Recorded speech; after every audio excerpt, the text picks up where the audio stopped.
as part of just kind of going through, making sure we dotted our I's and crossed our T's on character creations. Everyone has a playbook. Awesome. Thank you very much. Picking a heritage. Less important. That largely pulls from the sort of setting you're in. But you just get a point. You basically have an action point that you can, a stat point you can spend sort of based on your heritage and based on your background. So if you have a race picked out and you're like, oh, I'm a dwarf, of course I'm going to be a little sturdier, a little tankier, or a little better in one of those areas. Feel free to assign it there. You have your starting action dots, which is where I believe they're pre-assigned. Yes. So like the leech has a point in insight, and a point in prowess, and then a secondary point in tinker. So the way did everyone have a chance to figure out how these sort of stats fit on your page? I think so. Hopefully. Okay. Yes. Okay, great. Essentially, if you are looking to do an action that applies to your stat, you're reading them left to right. So, for instance, the leech has 2 points in tinker, so you start with 2d6. If you are defending against insight, prowess, or resolve, you are using the vertical column to see how many dice you are rolling to defend with. So that's where that line is important in sort of diversifying your stat pool. The way most encounters will work is you will say, here's the thing that I want to do, and we'll figure out an action roll. We'll figure out what position you are in, how risky the thing is that you're doing, or if you're doing it from a position of control and like you're fully in control of the situation. Or it's going to be a little dicier, or you are completely, fully desperate. Those rolls usually have, like, if things go poorly, things go really poorly. But then there's also the matter of effect. If you do the safe, cautious thing, it may not be as effective as doing the riskier thing. That will sort of be decided kind of on how the narrative is shaping out. Yeah, great standard limited effect. Outcome of the roll, single highest die. You get a 6, incredible, you crit. 4 or 5, partial success. 1 to 3, it's a failure. Pretty simple. For resistance, you're always taking 6 damage minus the number of your resistance roll. So, it's fairly simple. We'll go around in a circle and introduce our characters, because we all have our special abilities. Close friends and rivals. Friends might be more important, but if you have a particular rival that you're interested in sharing as you do your character creation, let me know. Just because that gives a little more narrative fodder for me to sort of plug and play in. So if people want to, who would like to start? Who wants to introduce their character first?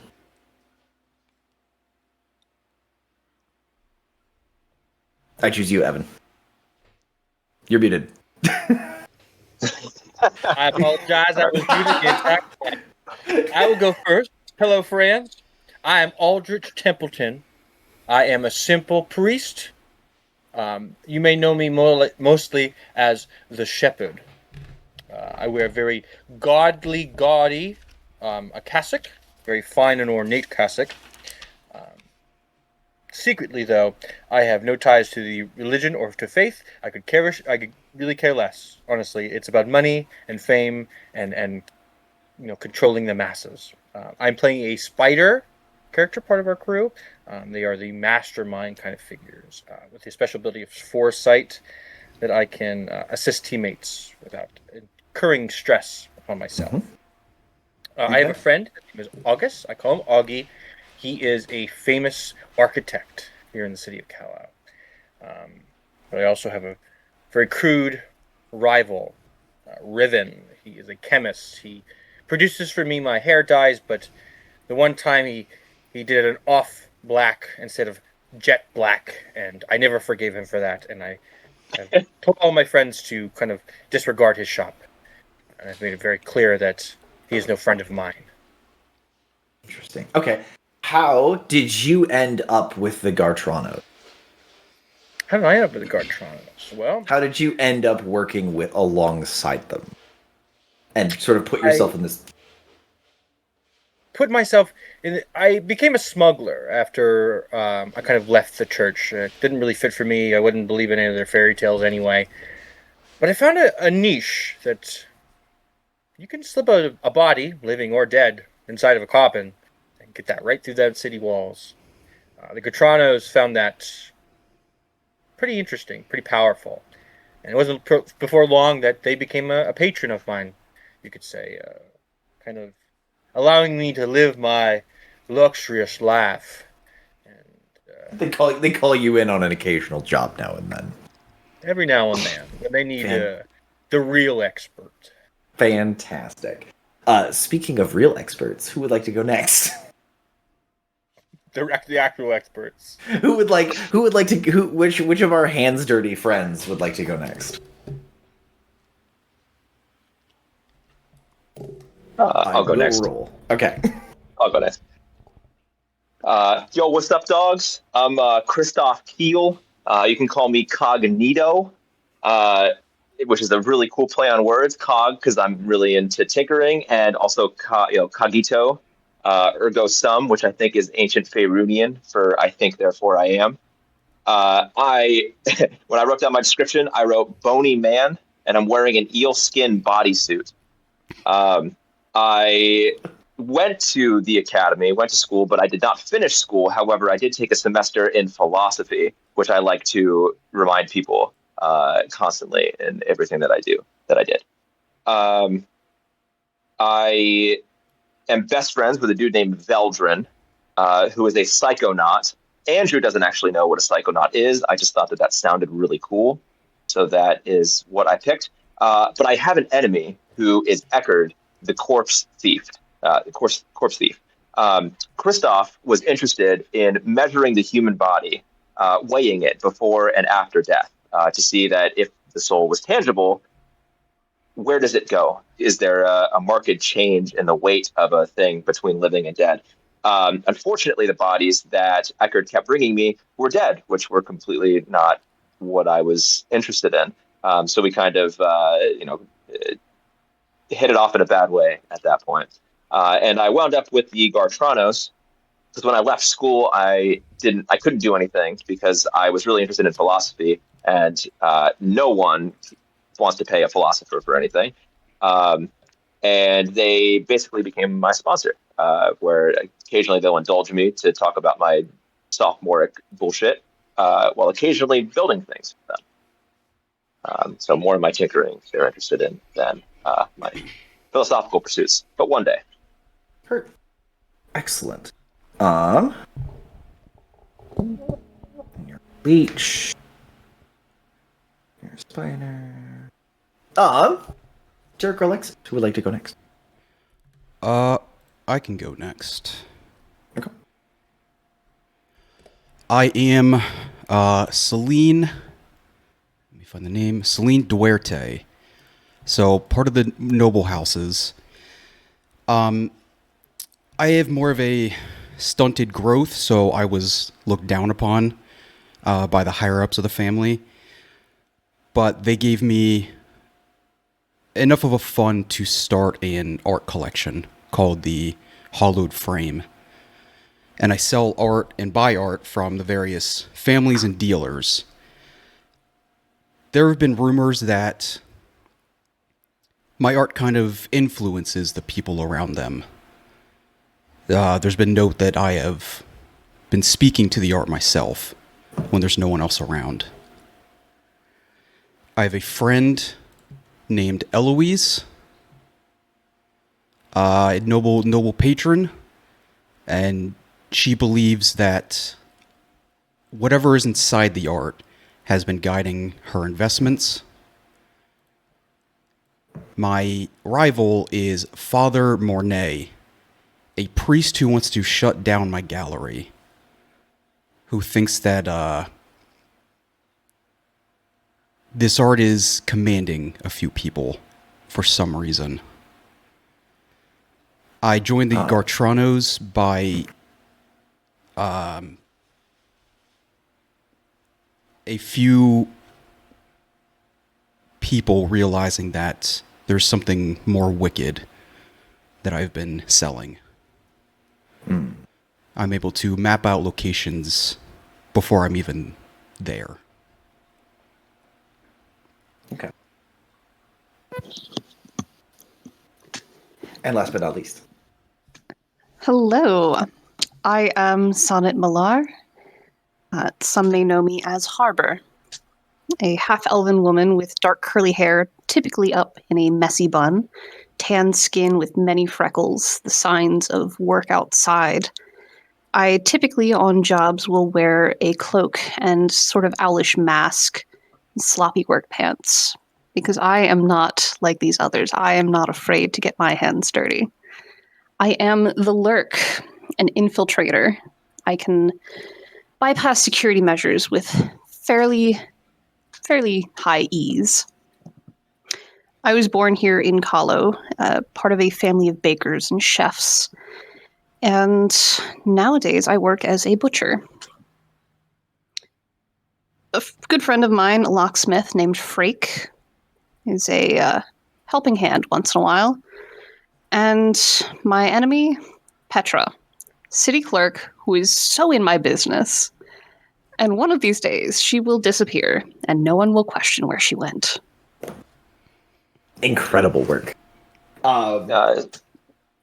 Sonnet, is she her? Mhm.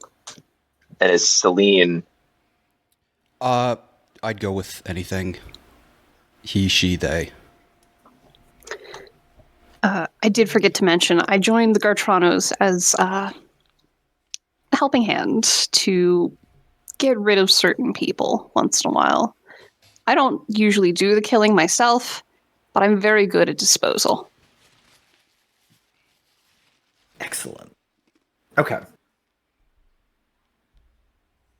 Important question. The last time y'all worked together, because we're just going to assume that y'all have done this job together because you were all called in by one of the Gartranos personally. The last time y'all worked together, how'd it go? Have you seen Reservoir Dogs? I had to sit there. I got to cut Better- Celine's ear off. Better question. What were you smuggling last time y'all worked together?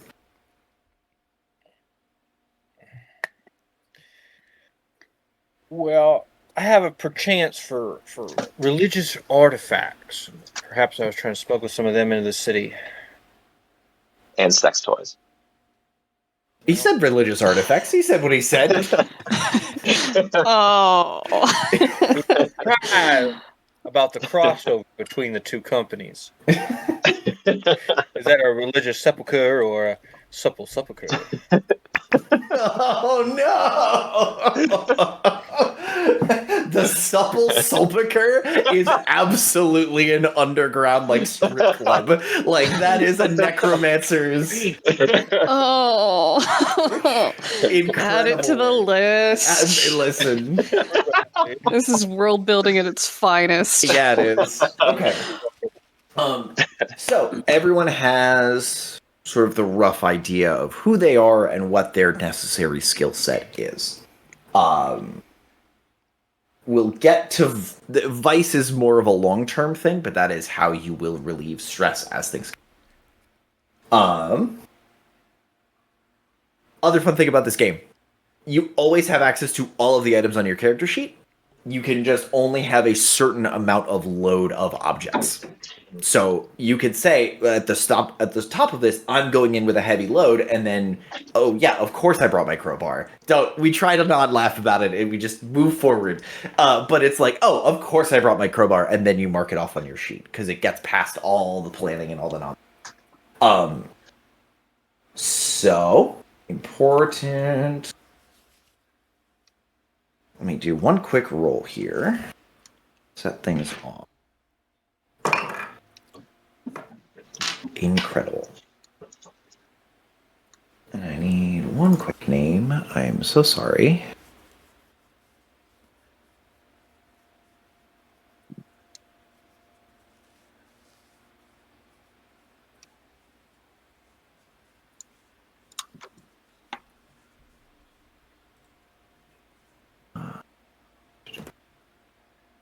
Okay.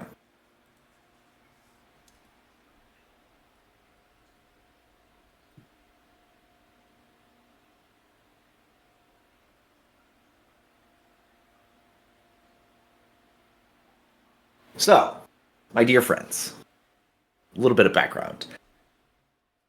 You were all given urgent summons by the Gartrano family, sent by the usual kind of runners and notes, to gather together in. Alexis, can you take us over to the map so I can remember all of your districts, all of your delightful districts? One moment, please. Joke's on you, they're not labeled on that map. Uh-huh. Oh. Got him. Wait, there's a document for this. There should be a document for this. There's several documents. That's prayers if it's in the blue one there.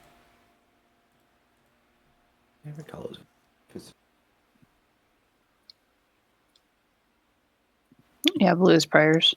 I just dropped that wherever. Yeah.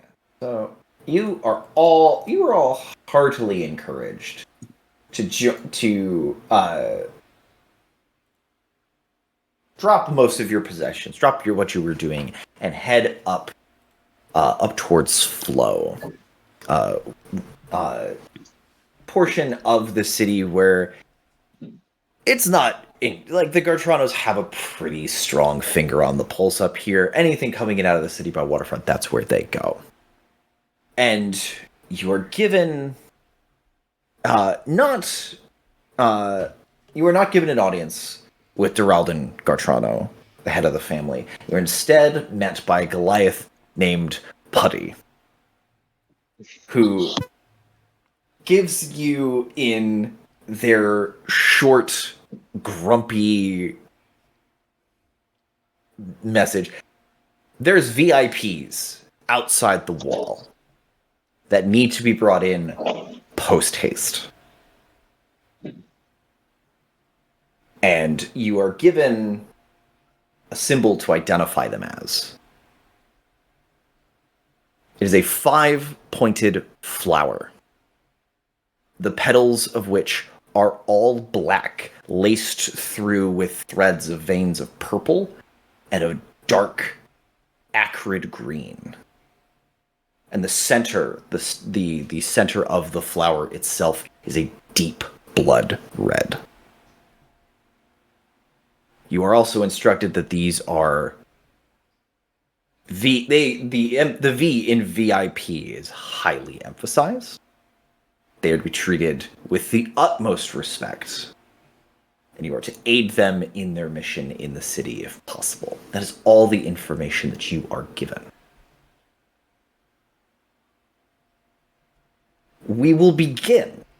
I started off with a fortune roll, just to sort of set where we are at. You have all made it out of the city through your usual route. What is the usual route for you guys doing jobs like this, moving groups in and out of the city? Since we're working over toward the Flow district, there are lots of outlets that kind of cut away from the primary gate. I would say we'd be fairly familiar with using some of those avenues to try and get in and out, staying away from main crowds as much as possible. It'll take us into this district generally, but it keeps us a little off to the side. Bet. It has been night it is full dark, and it has been a very, very busy few days for each of your respective businesses. Hearing of a collapse of a structure in Tomes, and hearing just this morning announcements were made and faces of 4 strangers that you have no reason to know or give a flying fuck about were flashed on the stone by the Selfasari. Like, the families themselves are making large moves. And the curfew has been enacted. But what the fuck is a curfew to seasoned professionals such as yourselves? Ain't nothing but a thing.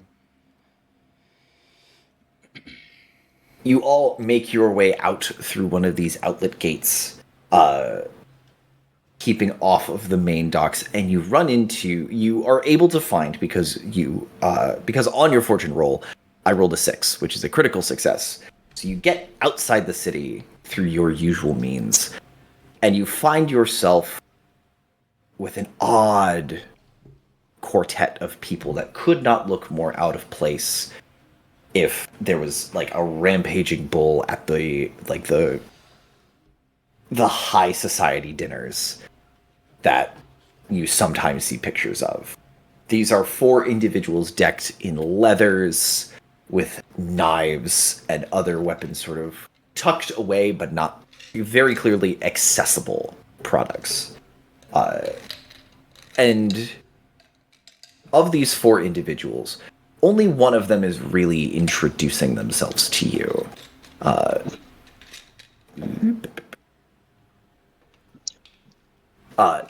It is a large hirsute and sort of brutish figure who simply introduces himself as Kafale.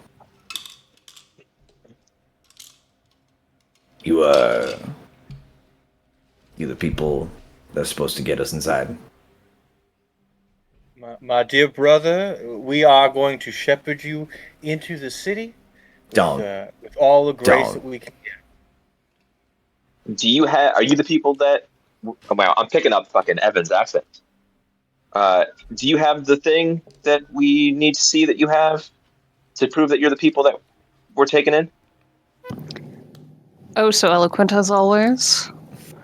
Kafale, you see the others behind them, sort of behind Kafale, start to like roll up various parts of their clothing. Kafale just pulls down his shirt, and you see a brand of this, but it was branded and then inked in, and the red in the center looks wet, like it is actively bleeding. Yeah, that's nasty as shit, dog. I'll look to Sonnet. Does that look like an ochre green or more of a sage green? I can't really tell from here. I'd call it more a pus green, personally. Yes, both quite nasty. One of the figures in the back has pulled up and is showing it on the inside of her wrist. Lets out this kind of cackle, like a true bark of a laugh. And you notice her features are very sort of gaunt and pulled back in this large kind of canine grin with this hood pulled up so you can't really see much of the features. But she kind of laughs and goes, Kafale, these are funny ones, unlike last time. This might actually be an enjoyable trip.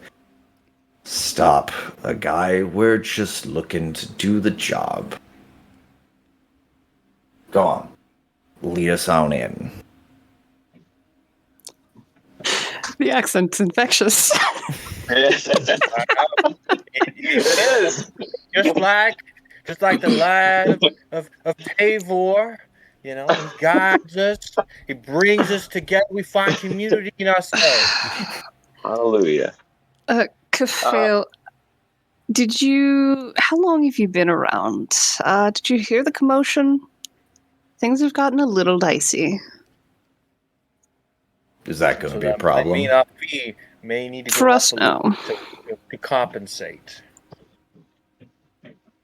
I trust you come highly regarded from Yeah, we do. Duralden as his best. And his most loyal. I don't give a fuck about loyal. I wanted the best. I trust that we will not be an issue for you either. I see You no- won't, but no issue. the guard does like a little shaky hand. I thought you were smugglers.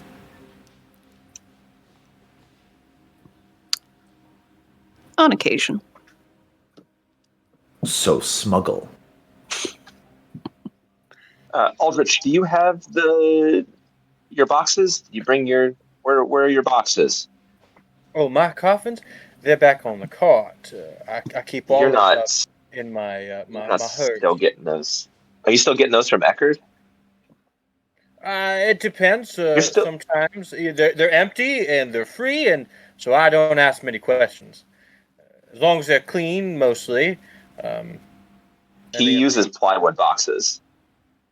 They're gonna get all splintered up, moving them around. Well, thankfully, nobody actually gets buried in them. Yeah, right. But we're gonna be moving people around in plywood boxes where this is like the worst material. Sorry, guys. They don't need to look nice. Exactly. just You get a nice Need coat to of get paint. people in.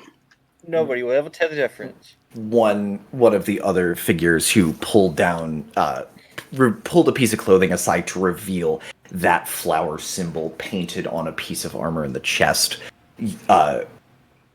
pushes forward with a heavy thunk and clank, and you hear burbling not from the face but from the chest, a voice that sounds like it's coming from under thick mud. We do not care for splinters. Get us in to accomplish our task. See, he doesn't even care about the splinters. It's all good. These coffins will work fine. Can we just get them loaded up? It's Absolutely, I late. couldn't agree more. That's exactly what I was about to say, Sonnet. I was about to say that exact same thing. We think alike. Half elves. Yeah. You get the grimace of like, stop talking to me. I know you. It's all right. You don't. It's okay. So, Mhm. They won't be jealous. so my friends, I'm gonna start. Oh Mhm. yeah, I was gonna say I was gonna start leading them over to the boxes, to these crates. okay. Are all so? Aldrich, describe the hearse. The hearse. What- It is accompanied by two black mares. Very fine. I get their hairs all braided. They look real nice. They're covered in the cloth of my god, Tavor. He is the god of bringing folks to the world after in a nice and soothing way for all peoples. And so the symbology runs through my little hearse. It is a long cart with two large walls on either side of loose planks. I can fit about 6 or 7 coffins in it at any given time, and one or two of those is actually filled with a dead body, just for compliance per se. Aesthetics. Aesthetics, yes. Every once in a while, I will put a nice flower garland on if I can find the flowers for cheap or for free, presumably off of other funeral burial mounds, usually off the freest there. And I'll just string them along and kind of give it a nice set dressing. And every once in a while, some people, they're fanatics, will put a just died sign on the back with some cans that rattle on the ground.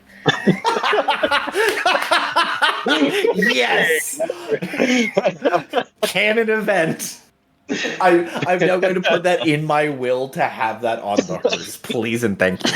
Yes. That's fucking incredible. We've got Christoph doing the loading or helping these folks load. What's everybody else doing as this loading is happening? I'm definitely positioning myself on board the hearse to drive it. I would not be doing any of the dirty work. That is for the others.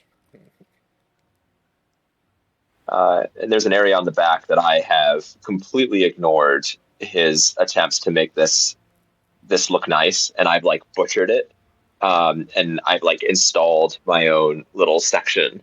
That's like you can't see it because it's hidden by a box, but I'm like playing around in that area. There's like a trap door, like a false floor kind of thing. Yeah, like, and it'll flip. Hell Whatever's, yeah. Perfect. Sonnet and Selena, right? Celine. Yeah. Celine. I don't know why there's like a D at the end of that. So yes, Sonnet and Celine. What are y'all up to? So I am just now appearing. If you guys remember, I currently use a cane. Pretty slow. I have quite a bit of a limp. I'm not as fast as the rest of you. Would I be able to do a flashback? Yes, absolutely. Well, you guys are talking to the Yeah. VIPs. Yeah. I want this to be right after we have met with Putty. And it's just me and Putty. Where are we looking to take these VIPs in particular? I need a specific location.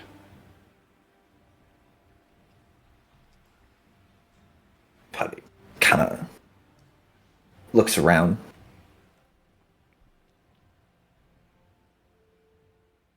They didn't tell me. They just said,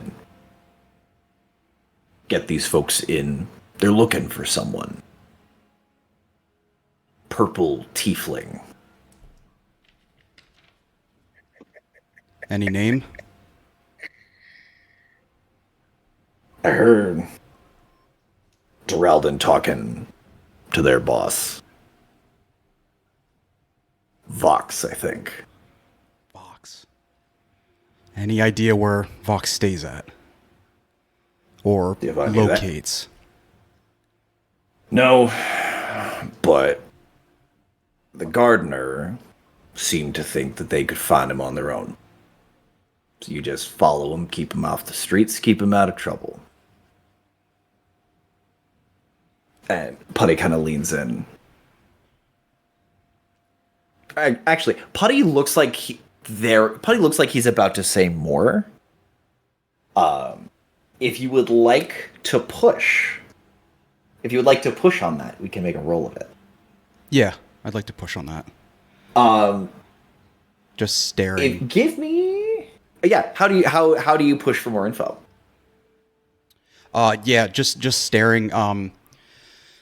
So I'll describe Celine a bit more. Like I said, stunted growth, maybe 5 foot tall or so.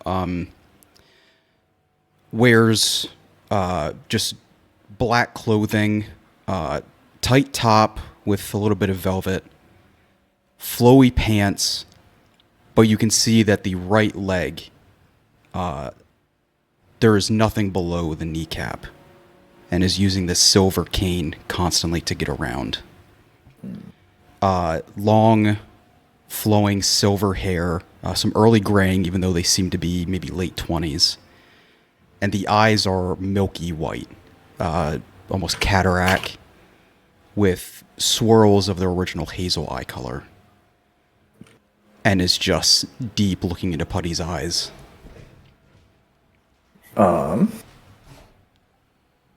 So, are you trying to? Are you trying to bully? Are you trying to like stare and kind of unnerve them, Putty, to give you that information you're looking for? Yes, when I can see like the mouth start to jitter, and he quiets up, but I want to wait to see if he wants to release it.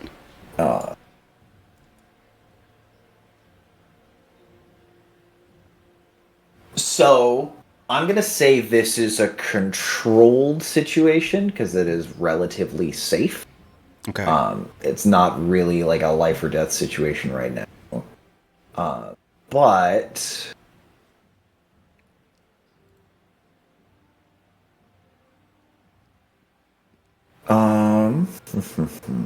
you're solo.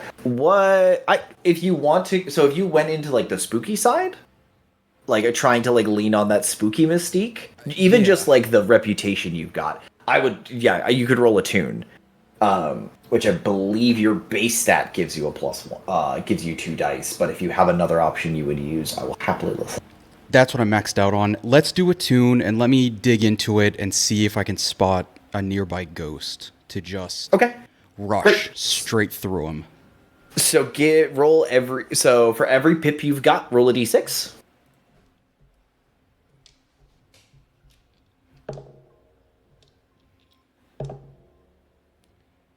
Okay.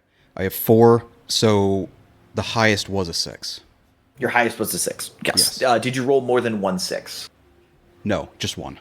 Okay, just the one. So you'll achieve it. So yeah, go for it. What is this? How does this ghost thing rip on through?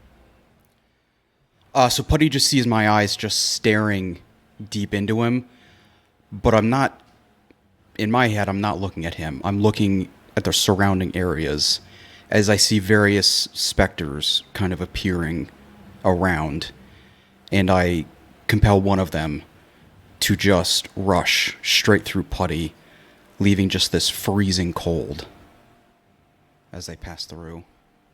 Can you see specters, or do you communicate with them? Both, if it's a ghost. Okay. I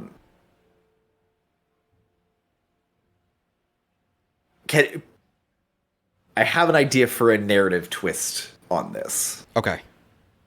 The specter rushes through. This vaguely humanoid figure just blitzes through. And you see almost a second Putty sort of dragged out. And you see this form of Putty go, this version of Putty goes, if this goes well, we get in good with the gardener, and we're all better off. Almost to themselves as they're finishing the thought, but Putty, looking at you, does not share that information. They just kind of blink. Go on, get out there. The rest of your gang's out there already. Will do. Thank you, Putty. Thank me when it's over. For that, because you pulled a ghost, but because you got the success on it, mark 1 stress. Okay. But as you come up, catching up with the gang, you see your 3 friends, companions, your colleagues. Is that Celine I see out there? We didn't know they dragged you out in here. Come Aldrich, on over. it's nice to see you. Me and we go back, way back. We did a job. It was about 2 years ago now. It has feels like it been. was yesterday. How's Mornay? Is he close to death? Hopefully. That I don't know. Every time I see him, it makes me think he's closer to death, but yet he's still here. We'll see. Someone all will take be up so that lucky. mantle. You know, every time we see each other, each of us is closer to death. We had to have Well, Kristoff, how didn't morbid. we? What a morbid thought. But I hope that road is kind when we take it. How's that? What was it? A frog tank you were building? Yeah, we decided to scale down a little bit. Do you hear him just screaming? Yeah. Yeah. He's having fun. So, Sonnet, what are you up to as Celine moseys up to the rest of the gang?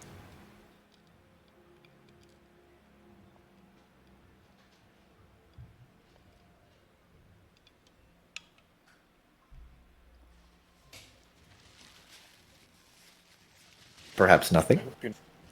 Perhaps she's muted, or Haha, oopsies. I I had my microphone flipped. While they are catching up, I want to be looking around the local area, checking the docks nearby, checking up on top of the wall as much as I can, see where everyone is. I kind of know where they should be, but I want to check with these new rotations of guards what things are looking like at the moment. Your eyes catch as Celine comes kind of clicking and thumping out of the night. And Celine and Aldrich are yapping. You notice... As they always do. As they always do. But unfortunately, there's not always a curfew. So this banter that normally just covers the whole conversation that's happening, you see a pair of lanterns sort of up near the wall that were walking along their route. You see one lantern stop, and the other one can, turn, continue on, and the other lantern turns and is making its way back to all of you, towards the source of the loud conversation. This is up on top of the wall? This is... Yes. This is, you guys are outside the wall currently. This is outside of, this is on the wall above and behind you, back towards the city. Gotcha. I do not yet have my mask on. I tend not to put the mask on until we're actually working. So I'm going to kind of clear my throat loud enough for everyone to hear and start kind of motioning that we have company and preparing to intercept. Kind of talk the guard down, explain what we're doing so late, if necessary. Okay. Do you want... So they are a fair ways out. You could move close. You could move towards them to head them off, or if you would... Are you heading towards them to cut them off, or are you getting the group together and then moving in as a unit? I'm going to wait for them to get a little closer, kind of make it look like I'm directing what's being loaded. Mm-hmm.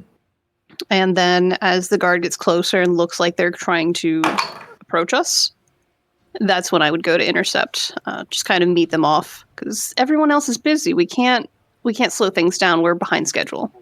And speaking of schedule, there's an issue with the loading.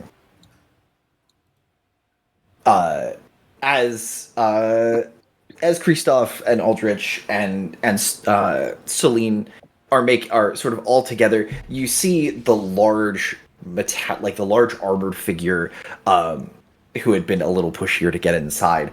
The coffin isn't wide enough. The shoulders are too broad, and no matter how you try to even Kafael is pushing and just trying to get the shoulders to fit, but something about this figure is unyielding. Just you're pushing, and even as you're putting hands on it, every single piece of this feels like it's metal. And just pushing, and you just hear, "This casing is insignificant and insufficient. Do we require larger vessel?" You need to take We're your not clothes off. for a lot of adjustment. Can we just wrap them up like a plague body or something? That's got to be. You're the expert here, Aldrich. We have company incoming. Can you guys wrap that up? We might need to go talk to these guards and make sure that everything is all right for our passage. My form is immutable and will not change. It must change. Cool. Can we wrap them up? Can we wrap that up? Celine, you should be good at packaging things. Can you do a little something there?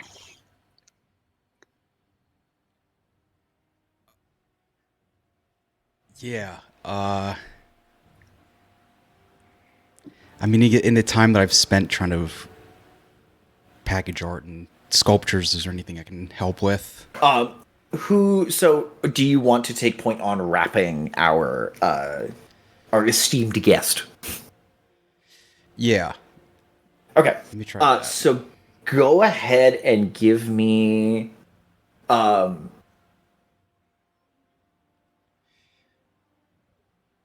yeah, are you trying to do it quick, or are you trying to do it more accurate to a true secure bundle kind of thing?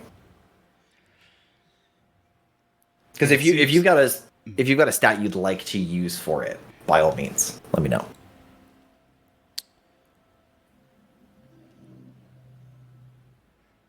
Yeah, let's go with, what would it be, finesse? Yeah, finesse would work to try and like tuck it and make sure nothing is hidden or nothing is doing that for sure. You say Um, Celine is dripping with finesse, or that wouldn't make any sense. I'm just iced out. That's a 5. Okay. That is a partial success. However, the individual that you are working on, as you are working on the swaddling, you realize the figure is not wearing armor. They are the armor. And as you're wrapping across, you hear sort of a burbling liquid in the center of them, and they go, and every time you try to like get under them, they move, and just the pure mechanical leverage sort of tears a long rip in the cloth. So you get like 90% of the way there, but it's not a perfect sort of wrap. So any opportunity for a guard to look in or you to dissuade a guard, you will be doing that not from a controlled situation, but from the next step up. Okay. So your risk of failure goes up just because this person is not enjoying being wrapped up. The other 3 have gotten mostly into their caskets. Kafael is still like pushing and trying to make sure everything is going smoothly before he jumps in. I mean, the most respect, but we need to keep you as far back as possible. I do not hide. I thought we were the experts here. I do what not I can. enjoy hiding. And just kind of lays back, which is like funk. Do I get the sense that the guard has any clue what's happening over here? Do they seem... What's kind of the vibe on this guard as they're approaching? Give me Perhaps a survey? study or survey. If you want to sort of skulk away from the group. We're gonna make. Are you staying with the group or are you moving further out? I'll move further out. Yes. Yes. While she's doing her thing, if I'm not proficient in that, like I have no pips in that skill, is it just 1d6? Or is it if it like you start with 1d6 and if you have a pip you add another one? So I would have 2d6 if I have 1 pip. It'll be Or can I just not do 2. So like I have 1 in study. Does that do 2d6 in study, or is it 1d6 in study? If you have, so you have the starting pip in, I think, insight, right? Yep, I have a pip in study. Yeah, so you are rolling 1 die. If you have 1 pip in study, you roll 1 die. If you have 0, you can take a stress to add a die, or you can take a devil's bargain to add yourself an extra die, but you can do it one or the other. So you can always earn a die to make a roll. Makes sense. Okay. So, Sonnet, if you're skulking away, that will move it from desperate to risky. So there will likely be there's an higher odds of complications. But go ahead and give me a survey. Would you say that these are security measures I am trying to bypass? Because I am not affected by quality or tier when I am bypassing security. As a lurk, as someone whose job is to get in and around this shit, the increased security of the guards, yes, that would qualify. So you are unaffected by tier, so you're not going to have a limited effect based on how this is going. Okay, and then does that affect the quality that you mentioned? Was that...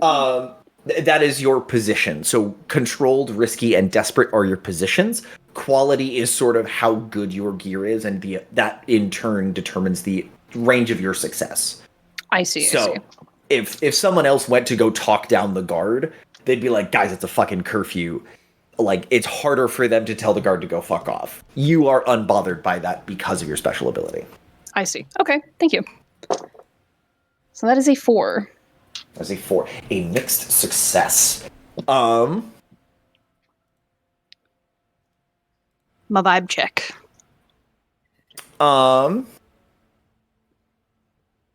He is coming over to sort of take a look at what's going on. He sort of sweeps the lantern sort of out and is kind of hearing and seeing what's going on. And he doesn't spot you, but he hears the heavy clang of something and he goes, fuck me. All right. And puts a hand on his service weapon, and you see the light coming down the stairs, and you're not able to sort of get back to the group. If you want to make your way back to the group, I will need another roll to do it stealthily. But you now know that he is coming your way. Okay. So if you want to try and haul ass back to the group or cut him off at where he comes out the door, whichever you'd prefer. But if you want to make it back to the group, it's going to be another roll. I will return to the group, I believe. And can I use Prowl for that? You can use Prowl. Prowl, it will be a risky position.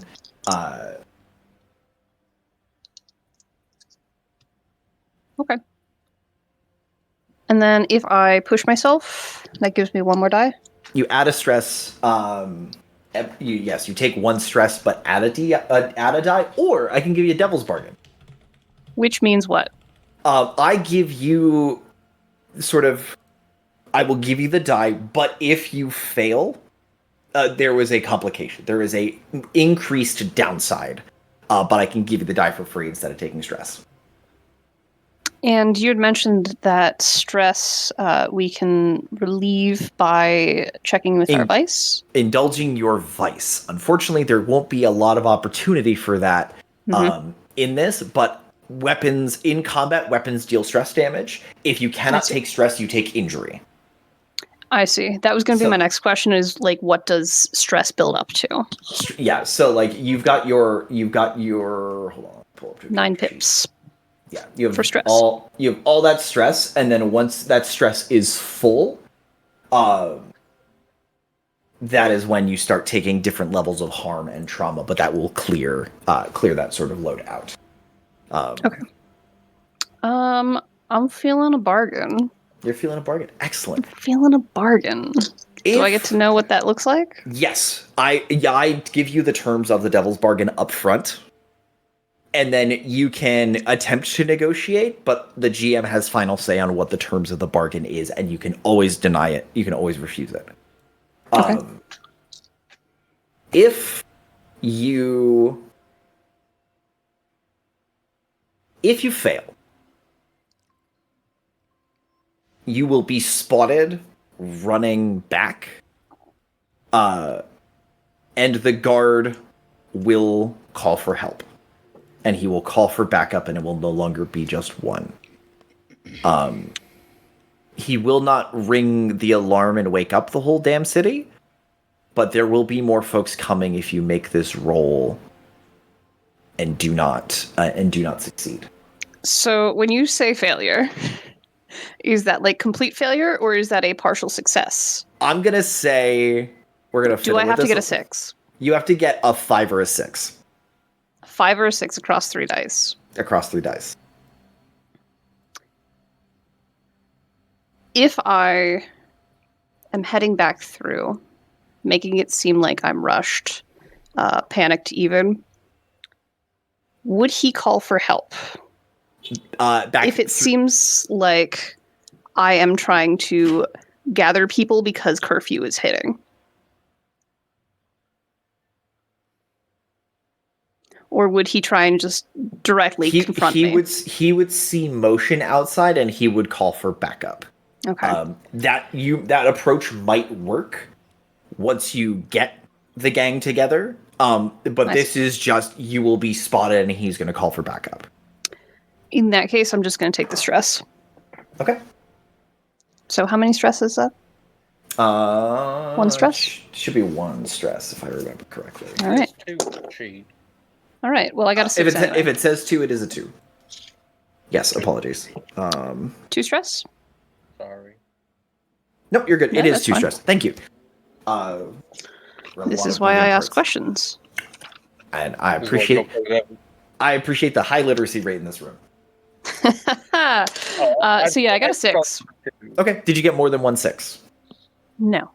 Okay. If you get 2 6s on an action roll, that is a crit. And that gives an increased level of effect. But yes, so you are able to, as you see that light coming down, you are familiar with where the windows are and the angles on these windows.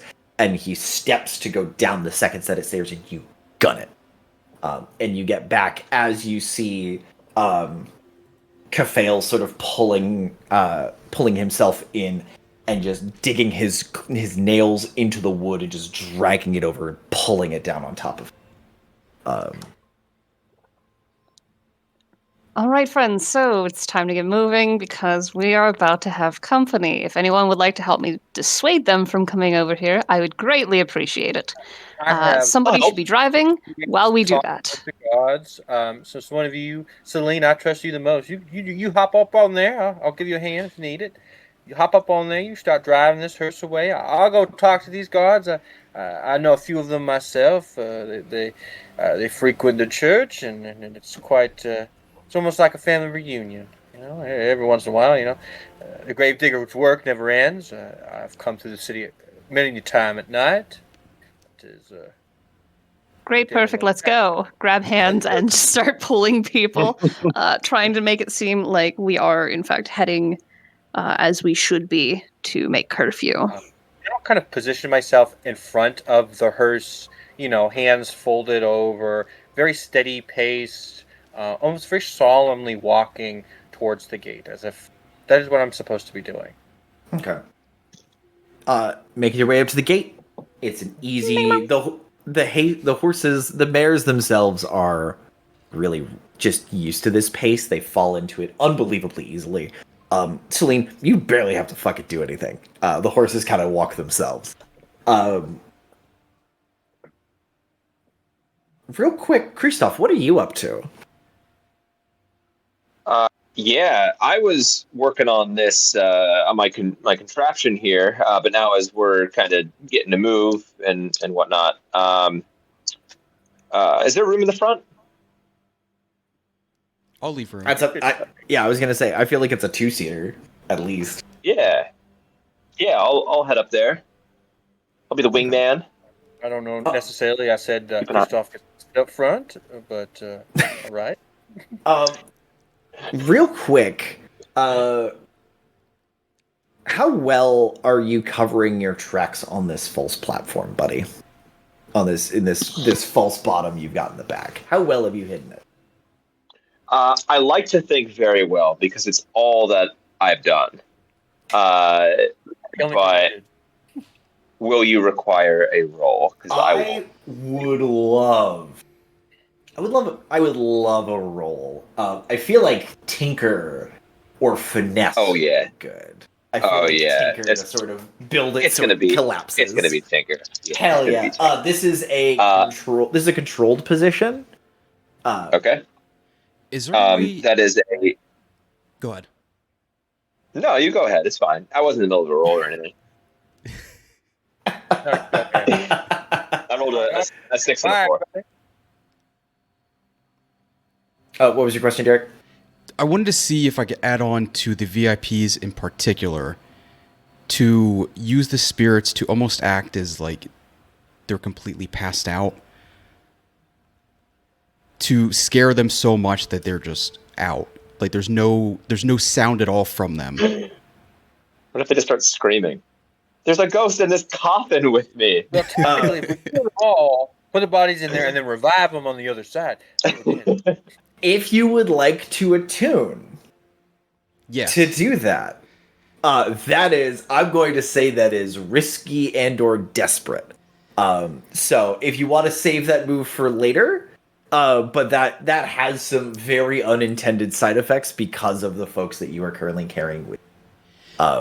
Yeah. Just as a full disclosure, if the guard starts looking, that would be an incredible time to do that, to try and like scare them shitless, to make them look like they're dead. Love the choice, but right now that has a higher risk of blowing your cover, so that kind of risk reward might not be kind of in your favor, if that makes sense. Mhm. Cool. Okay, so as y'all approach, Are we? I'm sitting up front with Sonnet, or am I sitting up front with Aldrich? Or has Aldrich gotten down? Aldrich is down. He's in front of the company. I think Celine's next to you. Celine, on the top of the Celine's car. next to me. Sonnet is with me to kind of dissuade the guards if need be. But Celine, if they ask us, here, there's a free country. Are- after all. are we siblings? Are we married? Are Nope. we? What are we? Back into it. No? God, we're getting the gate here. We'll do siblings. I think we play well off of that. If we were You don't married, wanna- you would be kicked off this by now. Could be siblings. Look at your nose. You don't want to be my fake spouse. Tell siblings by the nose. we're exes. Ex-lovers. So as y'all come up to the gate, that torchlight comes out through the Sally door next to the gate, and you see this guard, sort of like late 30s, kind of the guy who's been doing this a while, and he's not like 2 days from retirement, but he's got at least a decade under his belt. He's just like, ugh. Oi! Fuck you doing out here? While we were walking over, can I have been chatting with Aldrich a little bit? Just just to kind of cover our story. Like, okay, Yes. we're getting a shipment from outside. It's being delivered. I needed somebody with a cart real quick. You had a cart. So you're helping me, I believe and it's they don't need to look. that could Right? be every once in a while I do deliver actually dead bodies inside, and But yeah, the delivery was running late. The delivery didn't know about the curfew, right? Right? They'll believe them. right. I mean, it isn't uncommon for the crypt keeper to be working at night. Most people don't like to see dead bodies being dragged through the streets. I try to tend to work at night. I was unaware of the curfew. It is Just gonna do a little hand wave to the guard, like a hey, what's up? You know, there's a curfew. I It can't be out this heard late. The accent's gone. I'm so sorry. The curfew thing is a new thing for my business. Sometimes I forget about it myself. I'm just finishing up. I was trying to rush my compatriots here to finish work and lead us back into the city here. I hope we're not causing you too much trouble. You know. Go ahead, give me sway. That sounds like you're trying to sway him to let y'all through. A 2 dice problem. Should I also roll sway? Would you like to assist? If I assist, that gives me stress. That gives that gives 1 stress, but he gets the extra die. How many die do you have? I have 2 dice because I have 2 on sway. Okay. I'll give him 1. Okay. I'll take it. 3 dice. Let's go. Already stressful. Fantastic. A 4, a 3, and a 1. Partial success. Incredible. Okay. Also, question I should have asked before we went on this job. What's everybody's load? Don't do it, Andrew. I'm doing a normal. Nothing too big. I have a light load. Okay. Light You load. know, I carry a lot of things in my Cossack and I tend to run light. Okay. Yeah, I'm light as well. Perfect. Damn. So, kind of. Oh, you're the. the shepherd. They call me shepherd. Fire roast. The shepherd. Yes. You can't be a very good shepherd if all your sheep are dead. But Not that kind of shepherd. This man is shepherd worldly. the look. world after. look, any other day I'd let you in, but I gotta rules are rules. I gotta take a look. What'd you say? Rules are rules. I gotta take a look. If it's squeaky clean, no harm, no foul. I'll let you in because it is the first day of the curfew. But if there's any funny, I will allow you to look, absolutely, but allow I me. am. He just starts walking towards the cart with the lantern Sorry, up. what kind of funniness can there be with corpses? I am in the grave business, and the bodies may be a little unsettling. Deadly serious. You take your work with grave responsibility. It kind of Yes. throws the grave responsibility. He walks up and he goes, "Oh, it takes for you to move. How many bodies you got in here? You two." Were you nice? That one's a driver. That one's got better eyesight. I'm here for muscle, and it's his cart. It is my business. You two off. I gotta do a walk around. Off, please. Thank Very you. Slowly get off. You know what?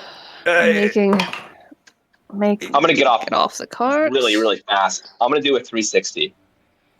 He's gonna No scope? as you parkour your way off this cart. He's gonna see Celine. He goes, bloody! You can stay. Just put the reins down, and Thank you. don't startle. Don't run off. 'Cause if you run off. Run off. I'll show my cane. I meant with. Just don't. It's very no- insensitive of you. She's sensitive. Come on. Take it up with my sergeant. And he kinda What's your badge walks- number? 17. He goes to the back. Number two. Kind of looks and sees the four, the three coffins. The one coffin that's kind of is clearly empty, and then the very large shrouded figure. And as he's kind of looking, are you guys doing anything? As he's coming up.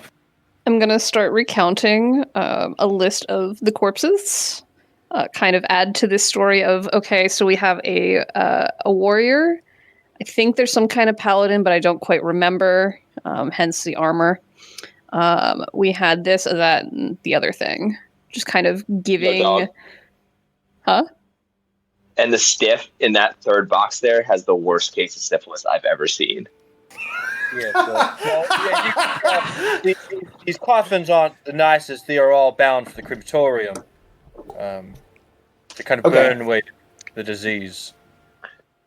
You may not want to breathe too deeply when you get close to them. Too close either. There's a reason they all wrapped up. Definitely would not touch. Okay. So with only one person can assist. I will do the assistant.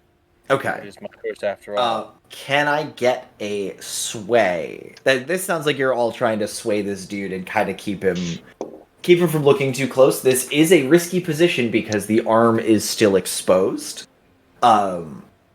But if you succeed, the syphilis line in particular is going to get him to be like, whatever, it's corpses. I will add assistance using foresight, so I will do it stress-free. Free is okay. How'd you plan for this? How to plan for this? Well, first off, it was my idea to wrap them up, to use the plyboard boxes to make it assertively look like they were bound for the crematorium because they are infected with something. Do you have like a caution do not open contains syphilis like logo that you slapped on the side? Handle with care, please. Side up. The FDA does not exist yet, but it does now, baby. The KDA. It's Isn't the that a pop Callow group? enforcement. It is. KDA is a pop group. Oh my But gosh! I knew so it. yes, that will give Sonnet an extra die. Oh, snap. But yeah, because Sonnet's leading the charge on this sway. So Are we sure about that? Because I did not make the syphilis line.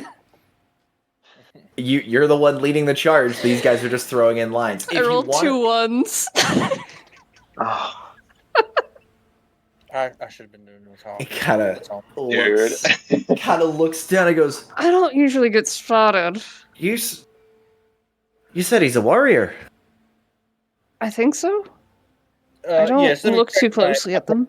How does item using work? If I had produced documents, for instance, I had documents made up. Oh, okay. As sort of your thing. Mhm. So that will count as sort of your.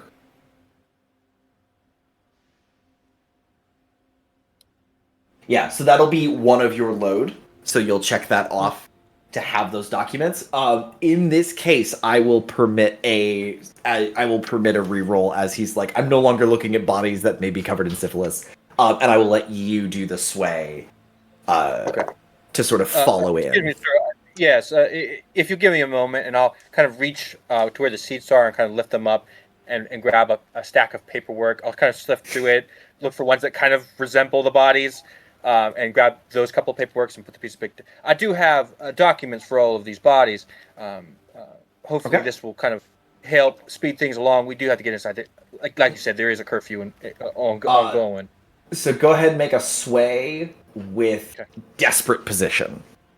All right.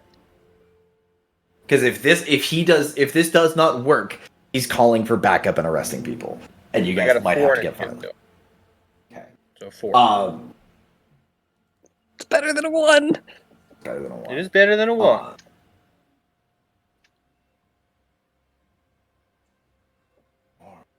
He kind of looks at the papers and he's like, "Did you piss on these? I could hardly read any of the letters." Hey, I don't want to embarrass. This was under the chair where Celine was sitting, so please don't bring attention to it. All She's embarrassment aside, incontinent. Gertrude. all embarrassment aside, I will need. We'll get you through the gate. We'll need you to stop at the gatehouse and take a longer look at this. Especially if you're bringing diseases in. I tell you what. Yeah, No, don't stop at the gatehouse. We'll get inside. I'll send you in. We've got a couple guys coming in with another cot. They'll lead you straight to the crematorium. That'll be that. I don't want these waiting around.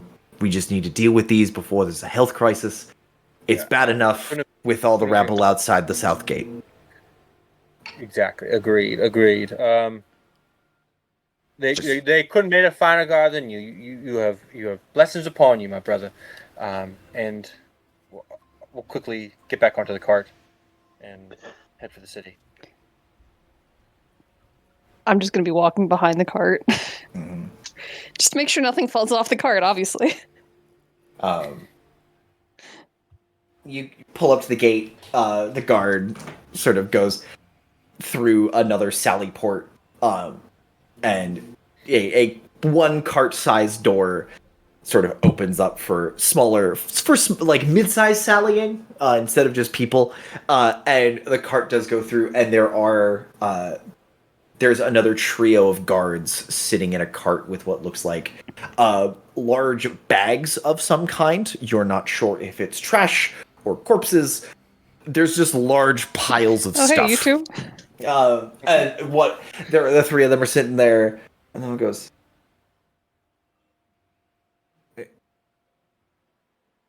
Thelwell, it's after curfew. And he goes, I know. It's first night of curfew, and they've got corpses. You've got corpses. Just two of them have syphilis. One of them, I'm not even sure, is actually a man. They're going to the crematorium, same as you. Just go with them. Make sure they don't run off.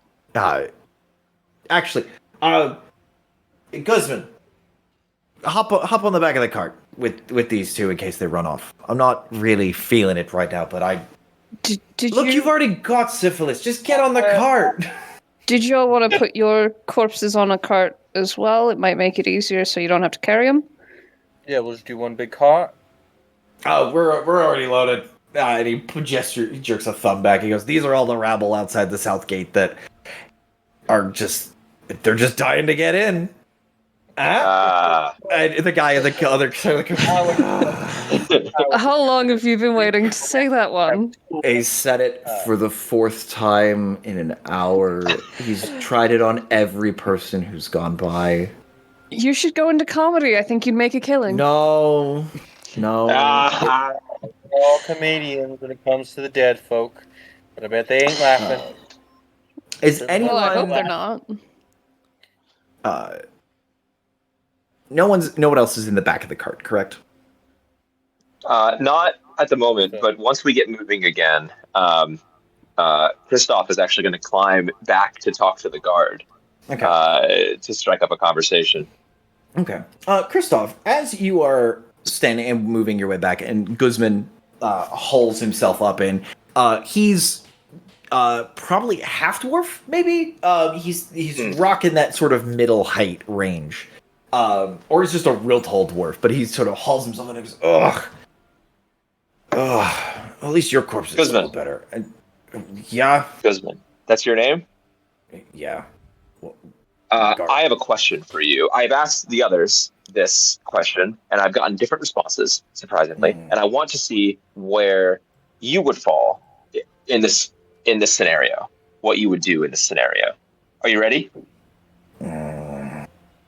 He kind of he looks like he's nursing a hangover that hasn't started yet. Yeah. and I'm just trying to, whatever mental bandwidth that he has, I'm trying to take up, so he's not paying attention to anything else in the cart. Perfect. If you imagine that a cart is on a track, okay, and you are standing alongside that track with a lever, and on that track, Guzman is listening, and he's like, okay, yeah. Go ahead and give me sway.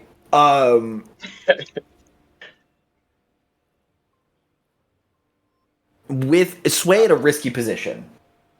Because if he is disinterested, he will look literally anywhere else. Okay. I'm going to I'm going to push myself on this one. Okay. So add 2 stress. That's double sixes. Double Nice. sixes. Critical How success. about that? Well done. Double sixes. So you absolutely lock him into this philosophical question about carts, the cart problem, and directing traffic and running over I coined people. The cart. You've locked down the cart problem.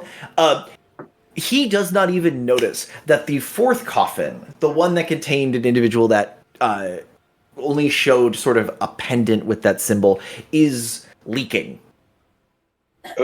There is a sort of viscous, faintly pinkish goo sort of seeping out from the cracks where the nails don't quite bite in or bit in too hard and split the wood. It's just a gentle goo sort of oozing out, but it's not spreading out and spilling onto the floor. It's sort of congealing in these corners. He is enraptured by this conversation. Guzman is fully distracted. But the rest of y'all, what are y'all doing? I'm currently holding on to...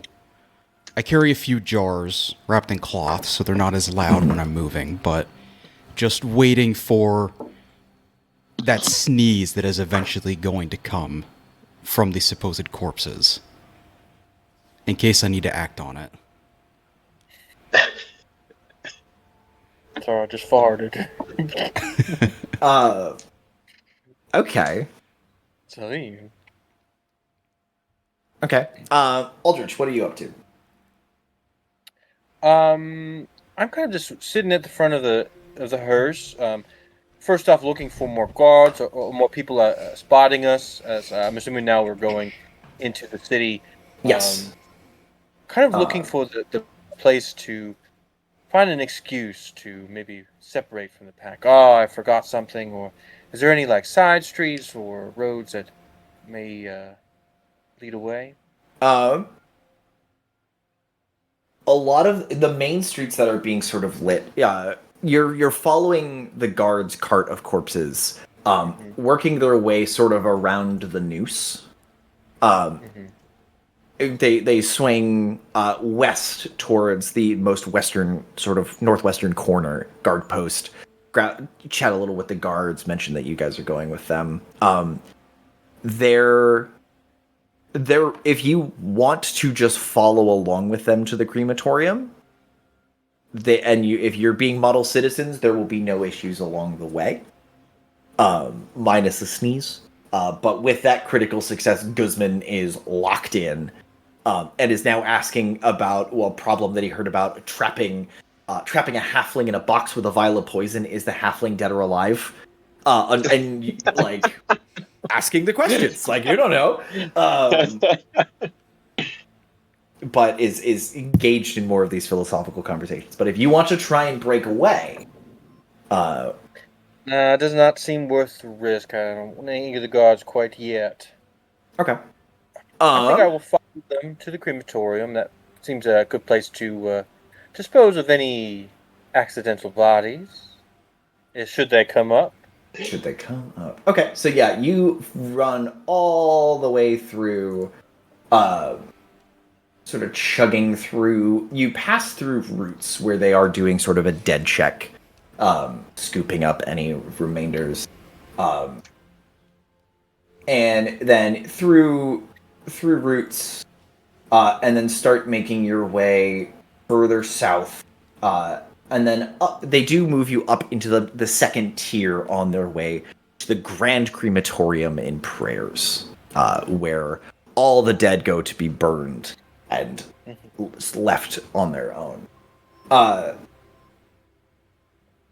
So it is an uneventful trip, except once you get into High Prayers, you are instructed, keep your head down, be respectful. There's been a tragedy lately, and we don't want to cause too much of a ruckus. Absolutely. If need be, I can say a couple of words of prayer for those. So The Archbishop has seen to their prayers and has seen to those we lost. Well, you never can have Any prayers you want to make are in your own time. We need to get you home before the streets Agreed. become unsafe. So, how many guards do we have with us right now? Just two? You've got Guzman in the cart with your bodies, and you're following the two gentlemen in the front who are sort of collecting the cart. And now it is 3 layers of bodies high. Theirs And is. their cart is 3 layers high. They don't seem to be making a ruckus about this being more or fewer bodies. This is just the nature of the beast living in a city this size. Mm-hmm. As you are guiding past a smallish estate,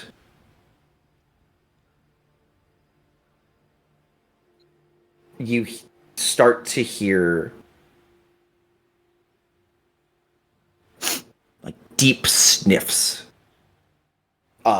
Particularly Christoph and Celine, you hear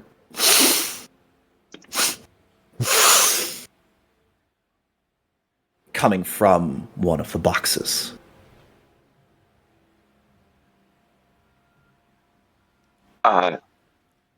Guzman, Yep, that's me. Still me. Been me all the time. you have seen a lot of bodies coming in and out of this city, and I imagine you've sat on a lot of carts like this. Yeah. What was the name of the priest, Celine, that you had issues with? Oh, Father Mornay.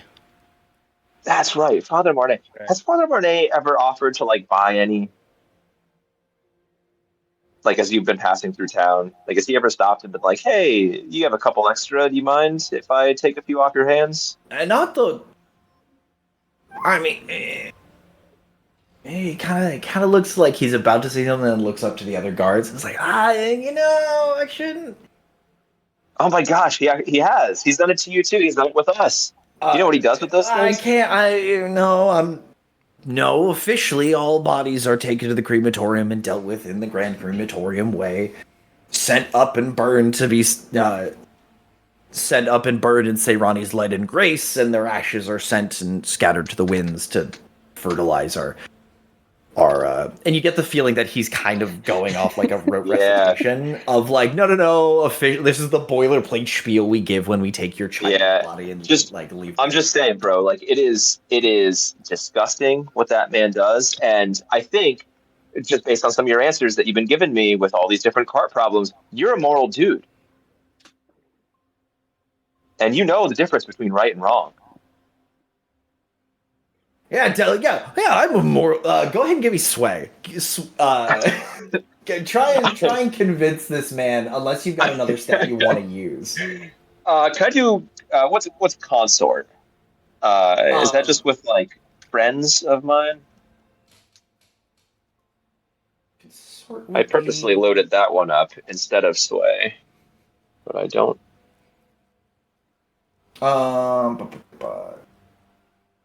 Consort. Connections from your heritage, background, friends, or rivals to gain act. Actually, because you're using a rival, hell yeah, consort. Hell yeah, because you're using somebody else's rival as well. Yeah. That's a okay. So one was a 1, but the other one was a 5. Okay, still a mixed success.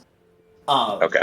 But he's like, yeah, hey, Delphine, this guy says I'm moral. He's got the right idea. He thinks I'm a good dude. And he puts his foot on the box, and the box sort of creaks, and like the lid of the coffin sort of tilts. And so that sniffing is a little louder, and you can see the sort of vulpine smile, the sort of longer face of the younger female that was with you has changed. It is now the nose and mouth is sort of elongated into this long muzzle, and the teeth are much more are much pointier, much more canine-like, and you can see from where the hood is kind of fallen back a pair of ears sort of like clicking around, and just the eyes are still closed, but you can hear that sniff. Yeah, can I say, yeah, Guzman, say it loud, say it proud. And if he's like getting into it, I want to like take the moment to try to like scoot the top of the box like back over. We can't let that. What were you gonna say, Celine? At this point, this is where I'm starting to like open the jar. Yep. Yeah. This is an excellent opportunity for what you've got prepped. So yeah, everyone notices that the lid is loose, and now there is like a half fox, half human face. Like the nose is starting to come out of the box, following some kind of scent. Guzman, I heard this Father Mornay, he's a crazy bastard. He thinks that the soul is separate from the body. Christoph, you've been doing some stuff on that, haven't you? Mm-hmm. It's nuts. Yeah, we have. There's no, it's completely with the body. Don't know what he's talking about. As I lift the jar, it's the material world. It's nuts. A spirit releases. Okay. And I compel it to somehow put this creature to sleep. Okay. Steal the breath. Do an yeah, because as I believe attune is like this is your wheelhouse. So whatever stat you think is going to work, because I believe attune would be like the perfect thing. Yeah. Go ahead and give me an attune. This will be risky because he's distracted.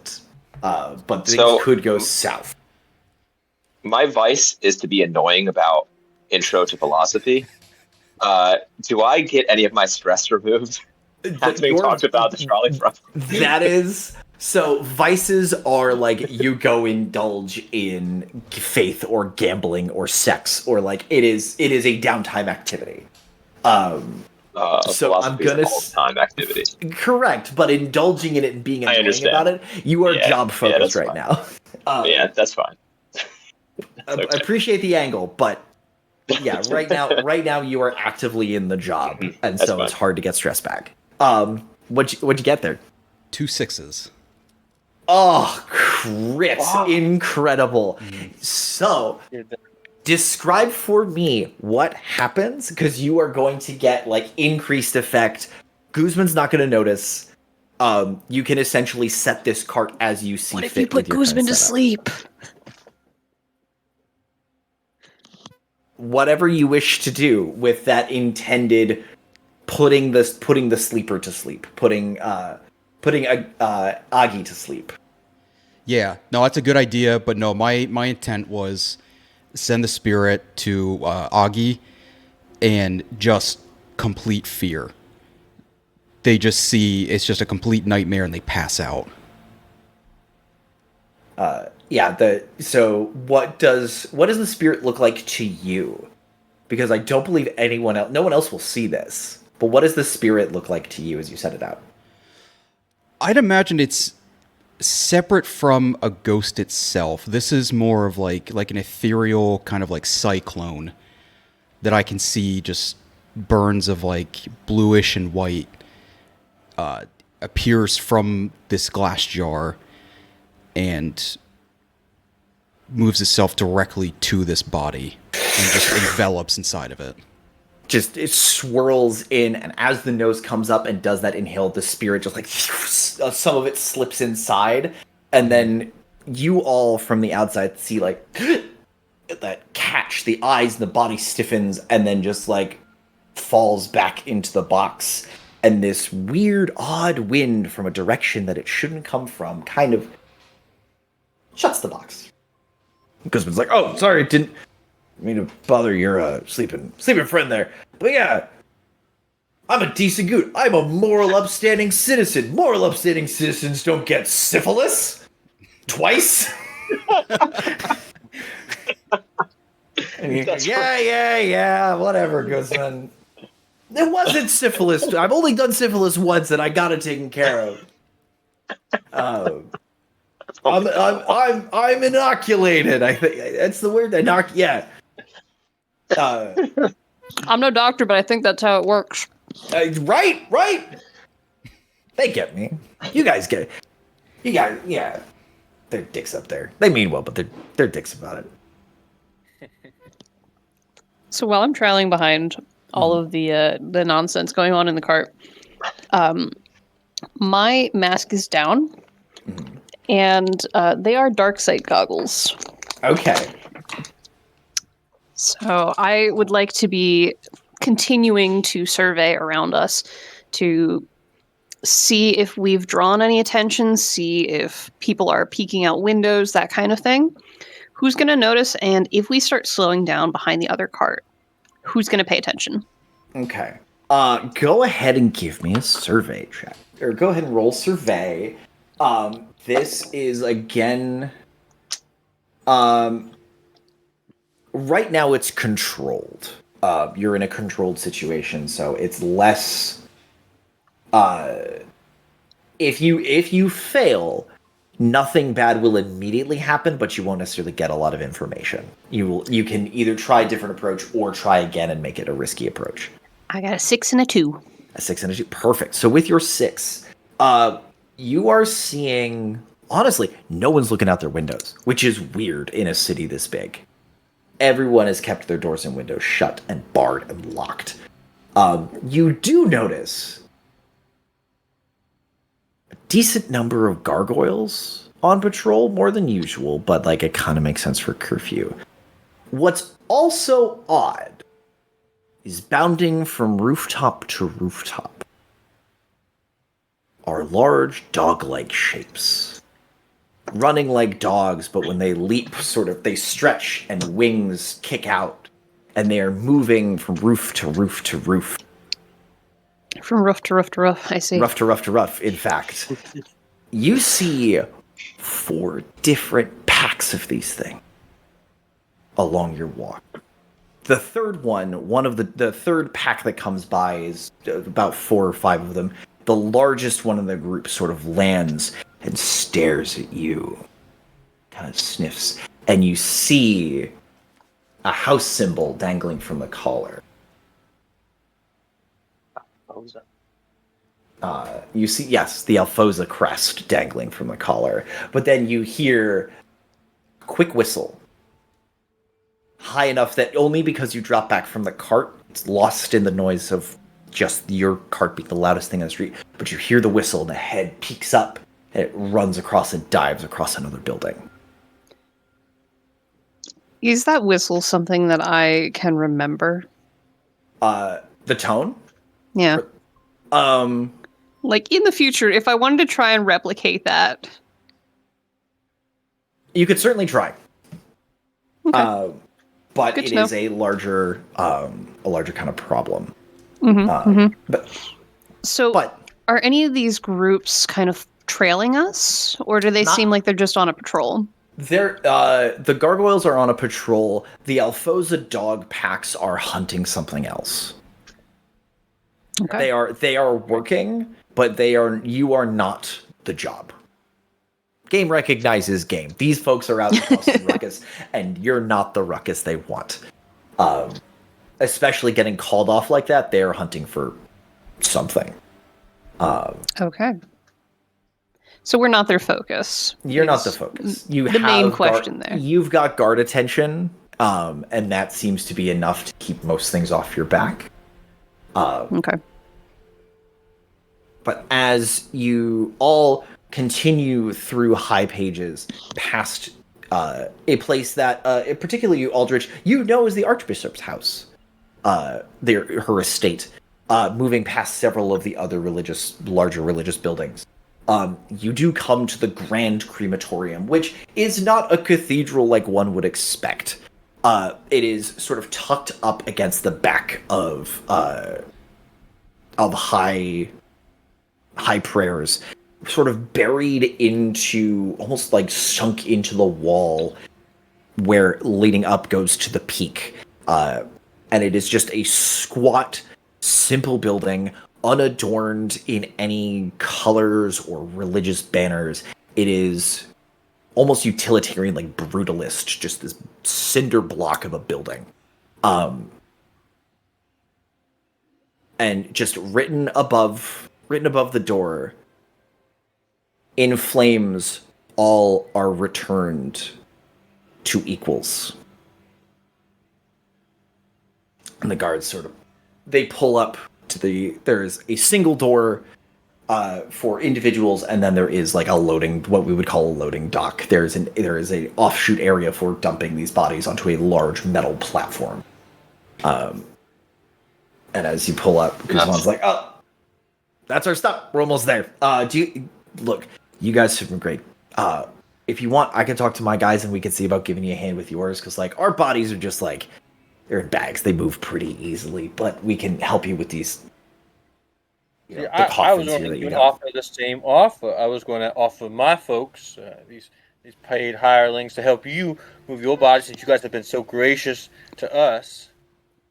You see the Almas kind of turn towards you and tilt just ever so slightly to the side. Let me take a look. Hey, look, y'all are cool, but don't go anywhere. I really don't want to have to chase you. I'm real tired. You go talk to them, and I'll talk to these folks and see what we can work out. Go ahead. So Guzman's gonna go off and chat, because he's basically your bestie now. Okay. And as that conversation is happening, he does have the guard's attention, and you see the other guards in the cart kind of like they're like, "Come on, man. You're getting from the body language. They're like, we're not helping them. They're not helping us. Remember that we're supposed to escort them. Like, we can't all be buddy right now." And Guzman's like, "Come on, guy. Like, they're cool. They're friends. Like, speaking on your behalf." So there's a little bit of this back and forth here. Is there anything y'all want to do during this distraction? I would like to talk to my crew. Yeah, we should start unloading these now. I mean, if we can carry them inside, and if they follow us, we can say, "Oh, we already threw them in," or whatever. I can stay out here and talk to them. I hit it off with them pretty good. I can ask If them they other finish questions about first, the. maybe they might leave us and allow us to go home without escort. Or if they don't, we push them in or push them on, and however the crematory works. There's Do you want to three- burn these people? There's only 3 of them, and there's 4 of us and a few in the boxes. Might We be have quite double easy. their numbers. Oh, but Push 'em Guzman in. was cool. I would prefer to not have any loose Be very ends, fun instead. personally. I mean, like 3 dead guards. But And if they'll there's find the no evidence, And I got that's 3 on cards. them for disappearing. If we've got the fire here, Can we? But Guzman, though. You know what? If This they don't- is. if they don't leave of their own volition and allow us, to desecrate these bodies or whatever. I understand because this is classic. There's 3 dead guards on one track, and there's all of us on the other track. And we choose us. And I'm pulling that lever. I You're would s- not like to die. you're still going for Guzman after all of that. I got things to do.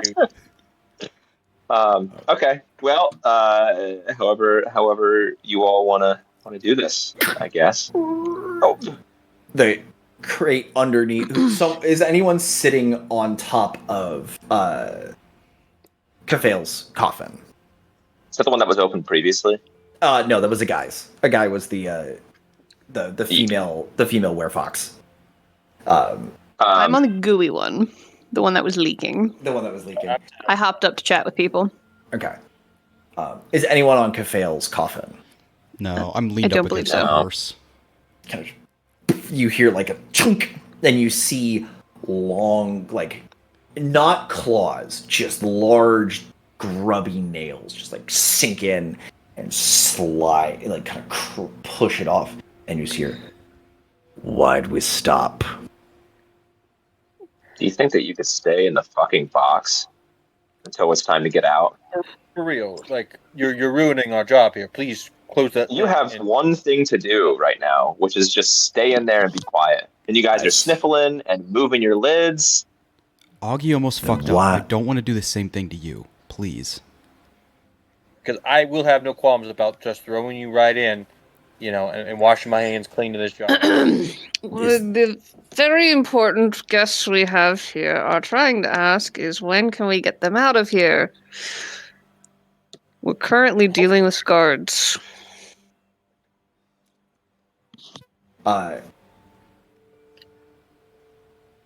We'll deal with them faster.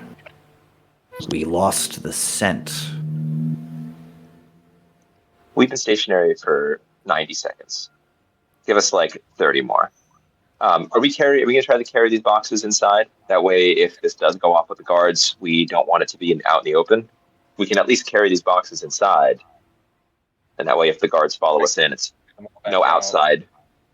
I would rather have them inside right now, and we can regroup. All right. Oh, my Sounds You boxes? disagreed. You disagreed with me. DM, did I notice the Yes. sniffle snuffling and where it occurred since I was on alert? Yes. The sniffle snuffling, that was anyone who was in or around the cart. I think Okay. honestly, Aldrich, you got read in on it in this moment, but yeah, that information is public that the sniffling was around the Archbishop's estate. So if I needed to take us back there, where the sniffling was, Correct. Yeah. I You know can do the that. Okay, cool. I don't know the Archbishop's house. So. We'll get you where your Augie was it? We'll get you where they were sniffling. Just give us a bit. Go ahead and roll sway or command, your choice. I'm feeling sway. Great. That's a 4. Does anyone want to assist, or do you want to push it? I almost want to do the opposite of assist. Our goal was to get them into the city, right? It wasn't to get them to anywhere specific. That's their job. Our goal was Your specific instructions were to get them into the city and provide support and assistance for them. Oh. This is Okay. that support and assistance part, I think. Yeah. I will assist. I will assist by just adding that. This is how we support and assist you. You're welcome. Go ahead and mark 2 stress, please. So that extra die was a 1. So I'm going to stay with a 4. No. You guys seem to really like these rolls last week, so His assist is only 1 stress. But he's not pushing. Pushing is wait, 2 was stress. my Pushing why is was 2, my- assist is 1. Yes, I corrected that. I apologize. I see. Oh. Assist is 1. Assist is 1 stress. If you push, it is 2. Thank you. Okay. Great. Fantastic. So yeah, I got 4. Because our spider can assist without incurring stress twice per session. Nice. So you get a like the conversation is like fine. Like you get a all right. And but the patience is starting to wear thin because they had the trail and lost it. And you're getting the faint feeling of like agitation, like we need to go do this job quickly. As the box slides shut. Fantastic. So, boxes in building? Yes? Suppose Looking so. to- Yes. That seems like it would be the best idea. Because we half elves need to stick together. Together we make a whole elf and a whole human. That's how we I'm just going look to at start it. dragging a box. You two should have been As you- siblings. No, don't even suggest that. Celine, did you hear that? She doesn't No, I want to be didn't. Hear what? Sorry. Celine, what did you say? Nothing. Dragging box. Screech. Scrape. We Goose, don't Goose, want to She said we complete each other. You guys heard it. to sanctify these bodies. We don't want the gods thinking that we don't care about them. Guzman at this point comes back and goes, "Well, my buddies, they're sticking to the rules. They're not going to help out. They want to wait until you guys are done. So I figured the least I could do is like help a buddy out. Where can I help? Which one of these can I grab? I'm inoculated. I can't get syphilis, so like I could take that one. If you want to grab the other end of this box, Guzman, that would be great. I would really appreciate it. You seem strong. I think I can trust you. No, I'm kind of like, I'm an upstanding moral, and I'm strong. You guys hear that? Yeah. Yeah, he's Okay, and- strong. And he goes, which box are you carrying? This is the oozy one. This is the one that Uzi is- one. like, he picks it up. You may want to watch out for that as he sticks his hand in the goop. Why is it? It's a good thing you're inoculated, right? That's what syphilis looks like. I don't want to deal with that. And he goes and picks it up, and Deadly kind. it as it starts to move, they're sloshing, and he's like, oh. There's a reason they're not in bags. These ones are a little wet. Kind of like stamping, like scooting around. I think there should be someone inside with the key. We can put these by the. Are these going on the plate, or are we putting these by the door? I think by the door Let's for just settle- now. Yeah, Yeah. until we get them all inside, we can And I have Yeah, put them in the okay. groceries. and blessings to put upon them before we throw them in. So it'd be best to just put them on the inside. Okay. Do we need to go in and get the key first, or should that person come out here? How does that usually work? If we stack them by the door. I'll give them a knock. We should. Fantastic. Thank you so much, yeah, Guzman. Yvern's in there. Yvern and I are like this. Like we're great. I'll get Yvern and we'll get these loaded in. But you could just stack them by the door. Perfect. Thank you so much. Yeah. Just gonna kind of like push him a little aggressively with the box, like trying to make okay. him stumble a little Yeah, bit, keep him on the back foot. There's a wet squelch as some of the ooze has sort of pulled off and dropped. And he's like, it's on my. Okay, I'll get these cleaned later. That's fine. Inoculation. I'm glad it was you. I'm so sorry to say that. That sounds weird. I'm glad it was you and not me. I'm not inoculated. Yet. So y'all will be able to unstack these crates because it goes over. Guzman's like, here, let me pounds on the door. Yvern, I got a delivery, and I got some friends with another delivery. Kong kong kong kong kong. So are we able to place the boxes so they're not stacked on each other? So if one of them happens to open and somebody steps out while the guards are being distracted, nobody's going to notice? Yes. Yeah, you can stack them side by side. Just kind of lay them out, give a little tap tap as a signal to be ready. And then just keep moving those boxes. Yeah. That's weird. Hang on. Wait right here. I'm gonna go around and go through the other door. Yvern's usually way quicker about this kind of thing. It seems like the kind of thing you wouldn't want to wait on. You know? You don't want to leave bodies out and about. It's a late shift, and Yvern's kind of a sleepy guy. Just don't go anywhere, okay? Just y'all wait right here. Just gonna keep moving these boxes. Don't worry about it, Guzman. Are there any more guards around us right now? Not. Yeah, what are the other two up go to? ahead and give me a survey. Let me check. I'll have to push myself. Okay. This will be a risky position. Is it possible for this to have been a setup? Do a setup move. Do a setup move. So stacking the boxes and getting them ready and kind of priming Guzman. I would give definitely prepping the boxes.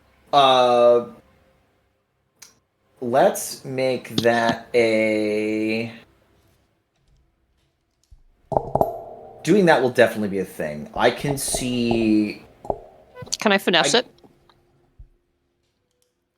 To kind of maneuver these boxes and get them all set up? I would do finesse or prowl if you have a preference. Not a preference. Okay, pick your poison. Let's prowl this, just because I haven't Okay. used it yet. And I will also push myself for one more die, which gives me 1 stress. Two stress to push two yourself, stress. 1 stress to assist. All right, worth it. That's a 6. Incredible. So yeah, you feel everyone's even the heavy metal friend it took 3 of you to move. As you kind of give that tap, you see the hand kind of just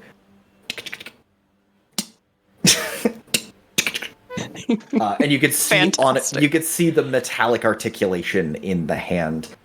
As you wrap on top of the oozy one, that glob of ooze that was on the ground sort of congeals and then starts worming its way back towards the corner of the box. Oh, like a slime mold? kind of Yes. plump, and then just pulling almost in a weird pseudo hand shape back towards the Amoeba. box.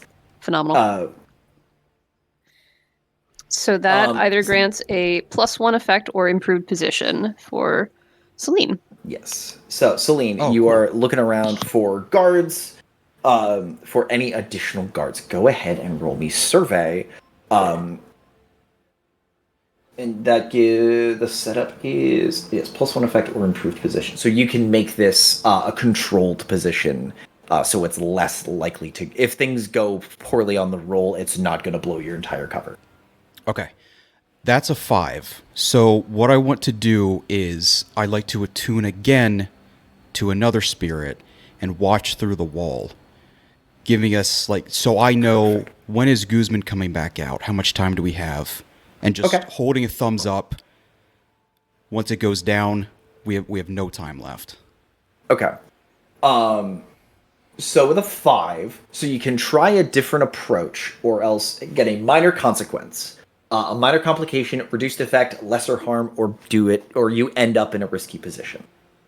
That is just sort of the side effect of the roll.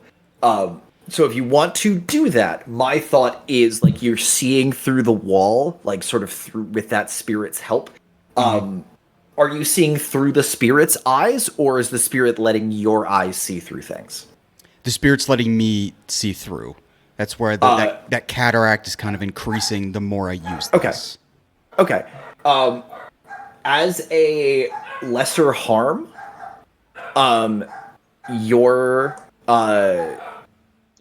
so you'll mark like a 1 harm as impaired vision, because you're able to sort of see through, but it is this weird sort of tunnel vision.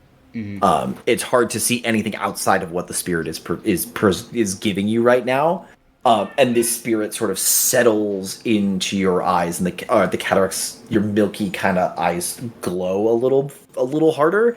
They're catching a lot more of the moonlight. As the spirit kind of settles in. Yep. Yeah, there's no details. It's just, I can see just a new light coming through as he enters the room. Yeah. And looking through, you see Guzman sort of walk in and immediately throw up his hands. You kind of see him like looking kind of very tense, very nervous. And then slowly drop to his knees. And sort of following his gaze, seeing where he's looking, you see 4 figures in Velos Vidar armor. You see a corpse. You see the corpse of a halfling, decked out in the same gray that the building seems to be made in, with a large, heavy metal key around her neck. Whoa. The Vidar soldiers that you see have the fist curled, but this fist has... You're not sure if it's a trick of the light, if it's fresh blood, but there is blood sort of emblazed upon this fist. And you see this absolute wall. This absolute wall of a man move up to Guzman and put a hand on his shoulder and his head and just pick him up and turn him, spin him around, and have him face another individual. And Alexis, for those of us, because I don't remember what exactly this person looked like, can you please describe Oh no. the saber? Vonders the Saber Vonders the is Saber. a red dragonborn, if I recall correctly. A red dragonborn with this fist. And She's got a very proper bearing to her. Even through the wall, it is apparent that she's military the whole way through. she is standing next to this wall of a man and is leaning down and whispering a question in Guzman's ear. And Guzman is like starting to shake. And it's like... You see sort of the helmet, like looking up and shaking, and she stands up, and just with a flick of her head, the massive figure sort of grabs the shoulder and the head, and again just picks up Guzman by the back of the neck and carries him off into another room, into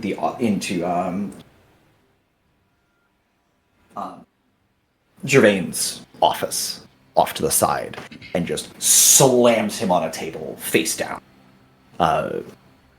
Inside, with your spirit vision, you've seen the saber, you've seen the wall of a human, and you see 3 other figures in the same armor, looking through every single bag. all the corpses that have already been dropped off tonight. They are searching every single one.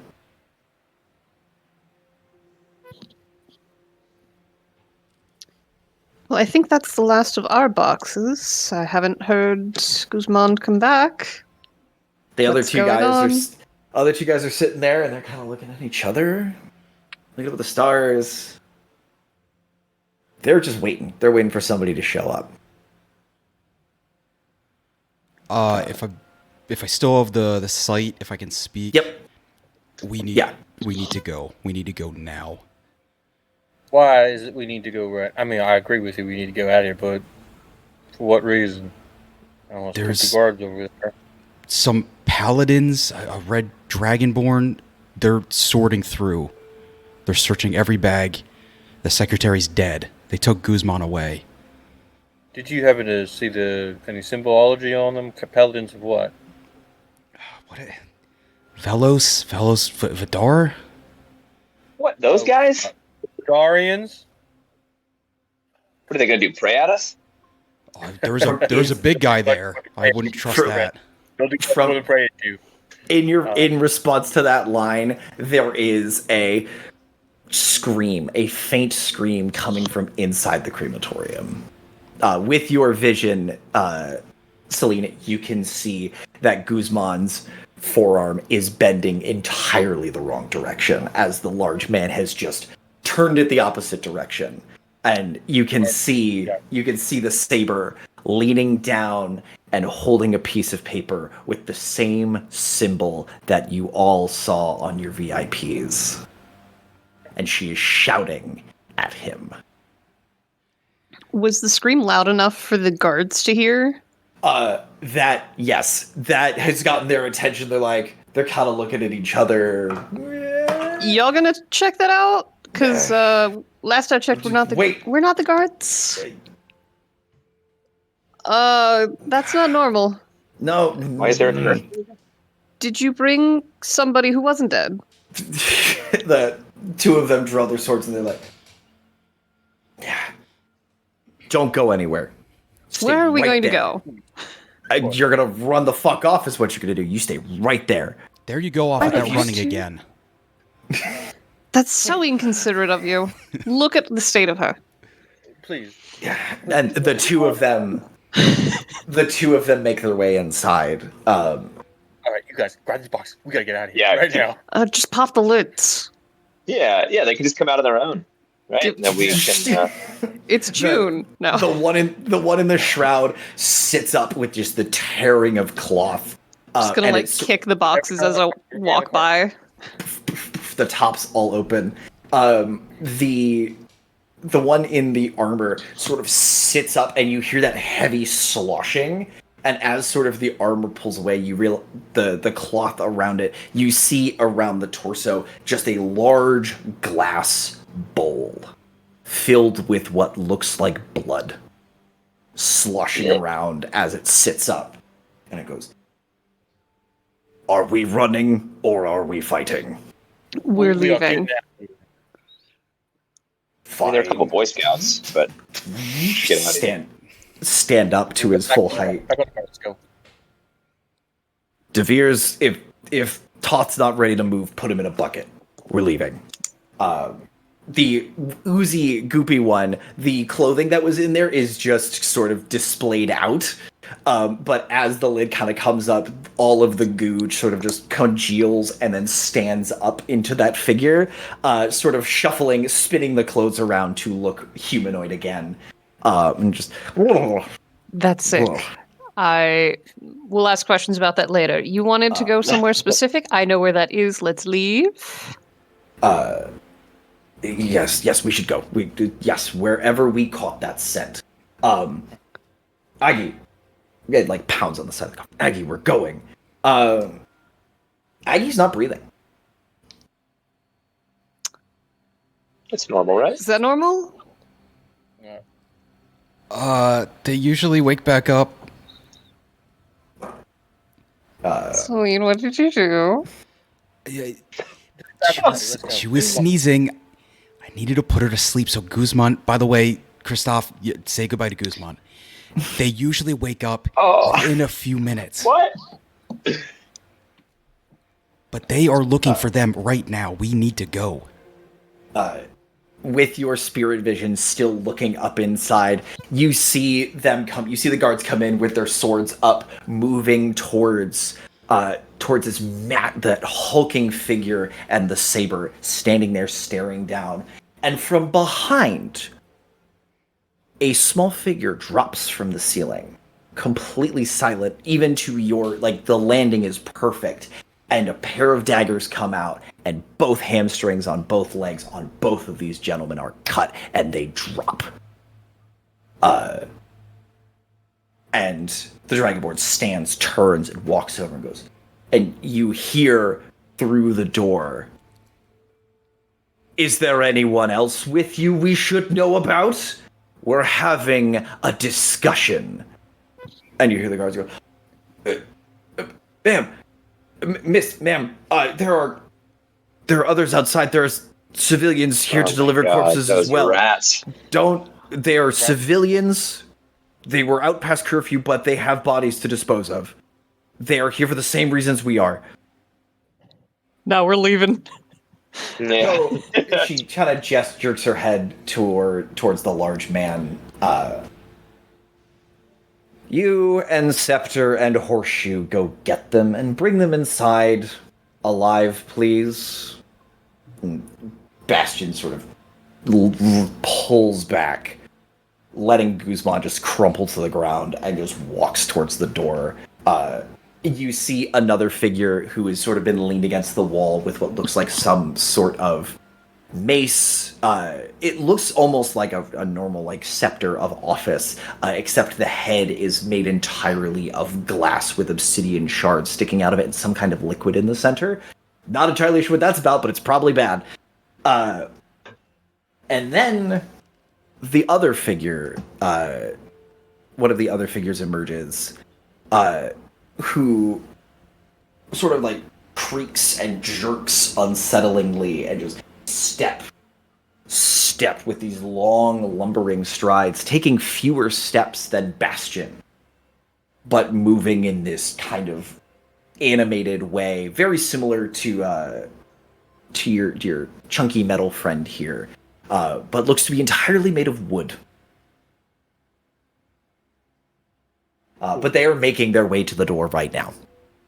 What do you? And we're leaving. Yeah, I'm Right. already on the car. Actually, well, because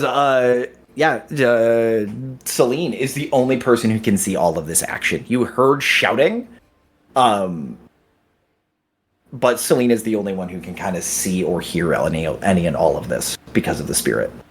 Yeah, I'm explaining all of this. They're coming for us right now. The door's right here. If they get the key, we've got seconds. We need to move. Do you think they need the key? We're not As soon as leaving. that door opens, I'm hushing my cart out of here. Whoever's on is on it. Whoever isn't. If that big man can't knock it down, whatever that wood figure is can. Kafale's hand grabs onto the wheel. We're not leaving her here. Wake her up. Just pick her up and take her into the cart. We gotta go. Grab her. There's nothing else. What is a spirit bane charm, Curtis? That would be that would prevent you from being interrupted by spirits if you were wearing it.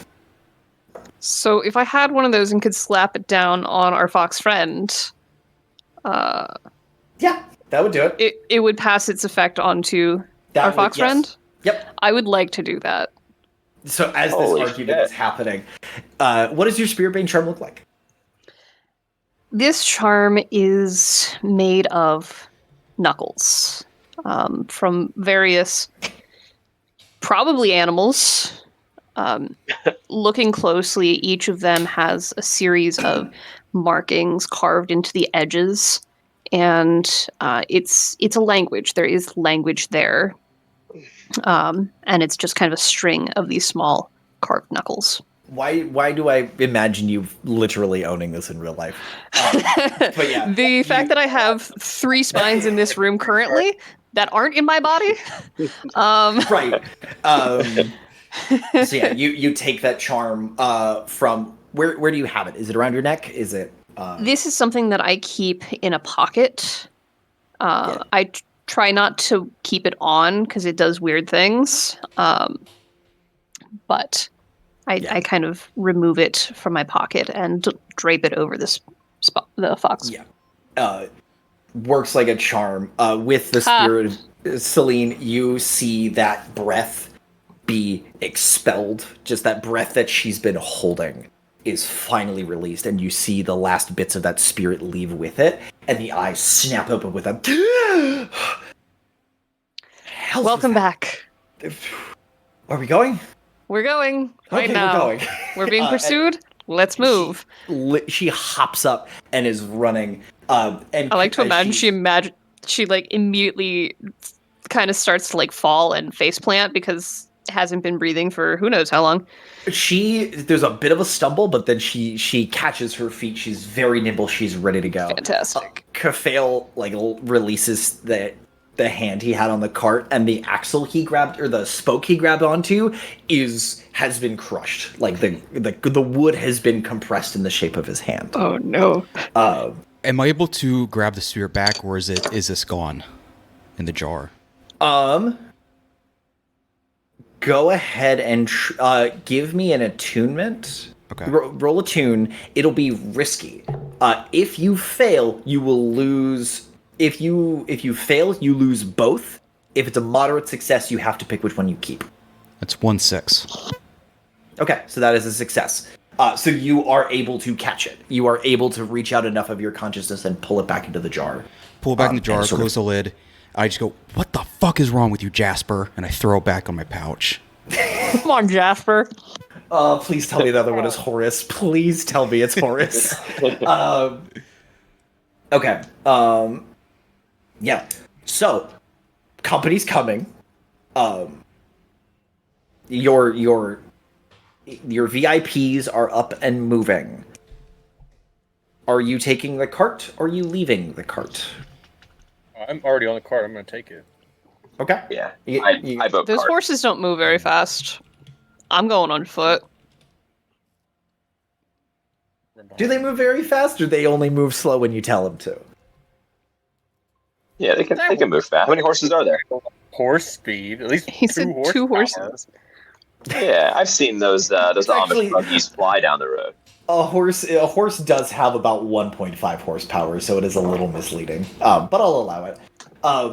So So it's got 3 horsepower. There you go. Yes, it does have 3 horsepower. So 50% more horses. who's on the cart? Who's running? I'm driving it. On the cart, yeah. I'm on the cart near my box. Near my section of the... On foot. Okay. Is this a group action? This will be a group action. To Escapi? Everyone who is escaping can make a roll. This would be probably a prowess. Finesse. This is gonna, if you're trying to get away quiet, it's gonna be prowl. Okay. Yeah, it's gonna be prowl. Everybody can prowl as they so choose. 3. 3. Highest. Do we got the 6 from the cart driver? Incredible. So that will work. What did Celine get? Just out of 1. curiosity. 2 ones. Who was? Oof. Aldrich out here carrying. Yeah, Aldrich is just like, all right, and we go. And by nature of this escape, because They Aldrich, don't call me the shepherd for nothing. I take you my lead flock your flock at a sedate pace. You're still decked out in a hearse. It's a late night funeral procession. Does not draw immediate attention. Because they said there was a cart with bodies. They didn't say it was a hearse. And with a little bit of, like, you keep it slow, you get everybody together, and you keep moving down main streets, lit and illuminated, while the folks on foot sort of duck off to the sides and are moving alongside the cart. But because all of that motion is sort of moving together, it's less suspicious. It takes a little bit of cajoling to get the team to behave. In particular, you hear Kufel go, "De Veers, I need you to listen to me, buddy. I need you to stay quiet and out of the way and just march. You marched to funerals, right? Yes, of course. Just like that. That's all I need from you. Just less stomping. Of course." And just is marching like this as he's moving behind the funeral, like. But initially, you hear some shouting, you hear some ruckus, but you are able to sort of make your way back and make your way scot-free. The skies. Sorry, go ahead. Oh, I was gonna say I want to try and guide us back toward where the Snuffle was. Yeah, for sure.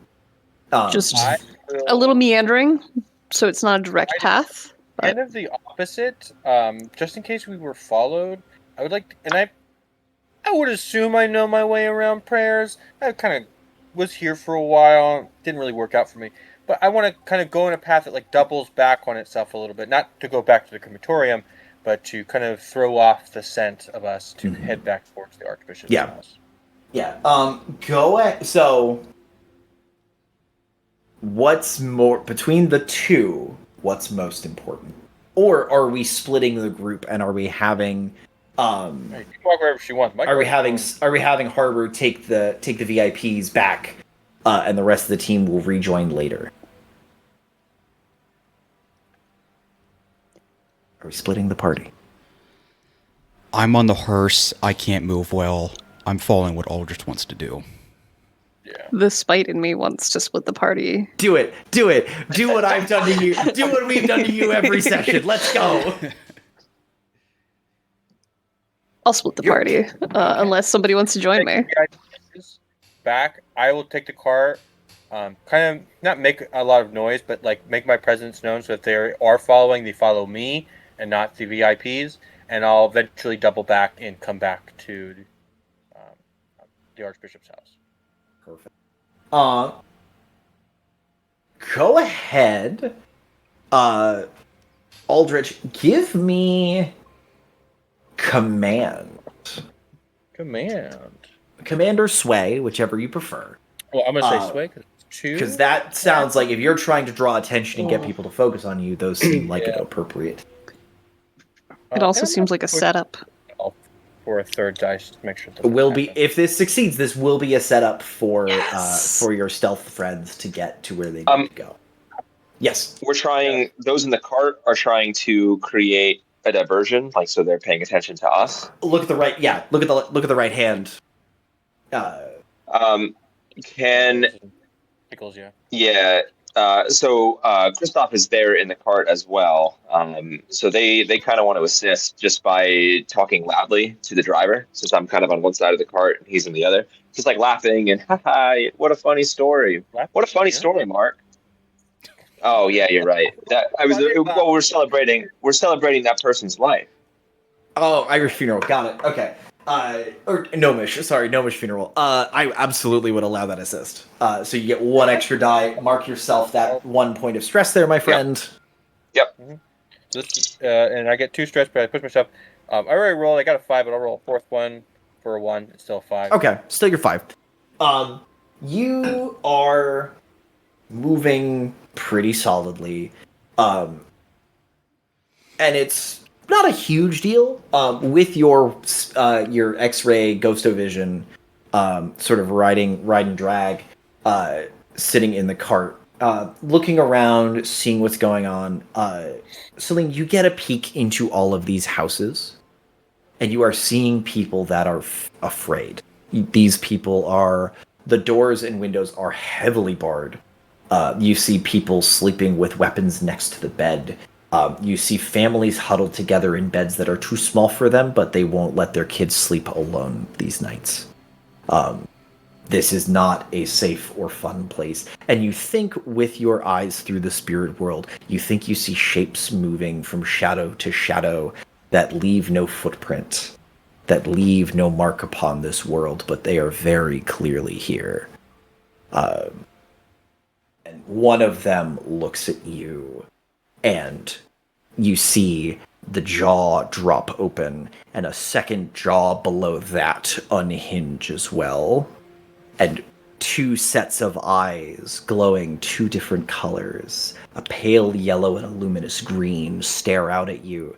And you kind of shake your head and pull your head up. And you, as sort of our super spooky vision friend, spot some attention in the air.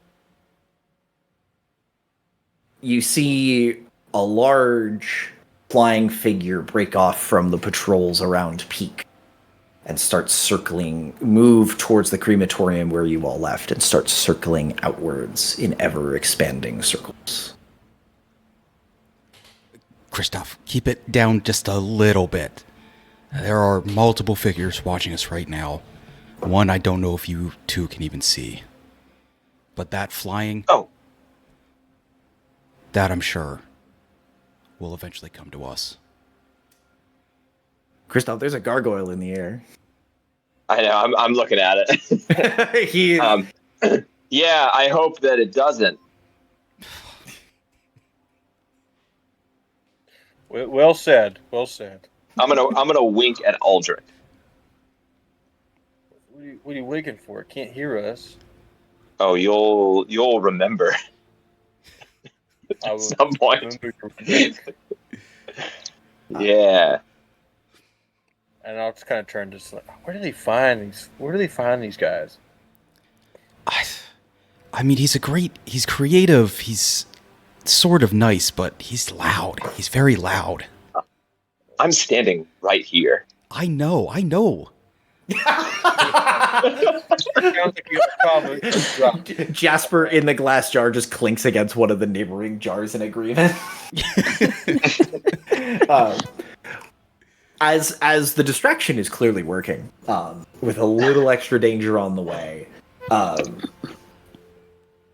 the VIPs led by our alert Sonnet make their way back to the Archbishop's estate. And as you move, you see Augie's face again, that nose just goes straight up. They were here recently. Well, that's good, right? That's what you're after?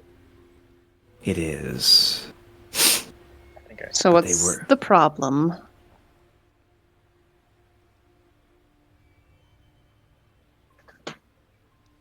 They've been here twice. Went two different ways.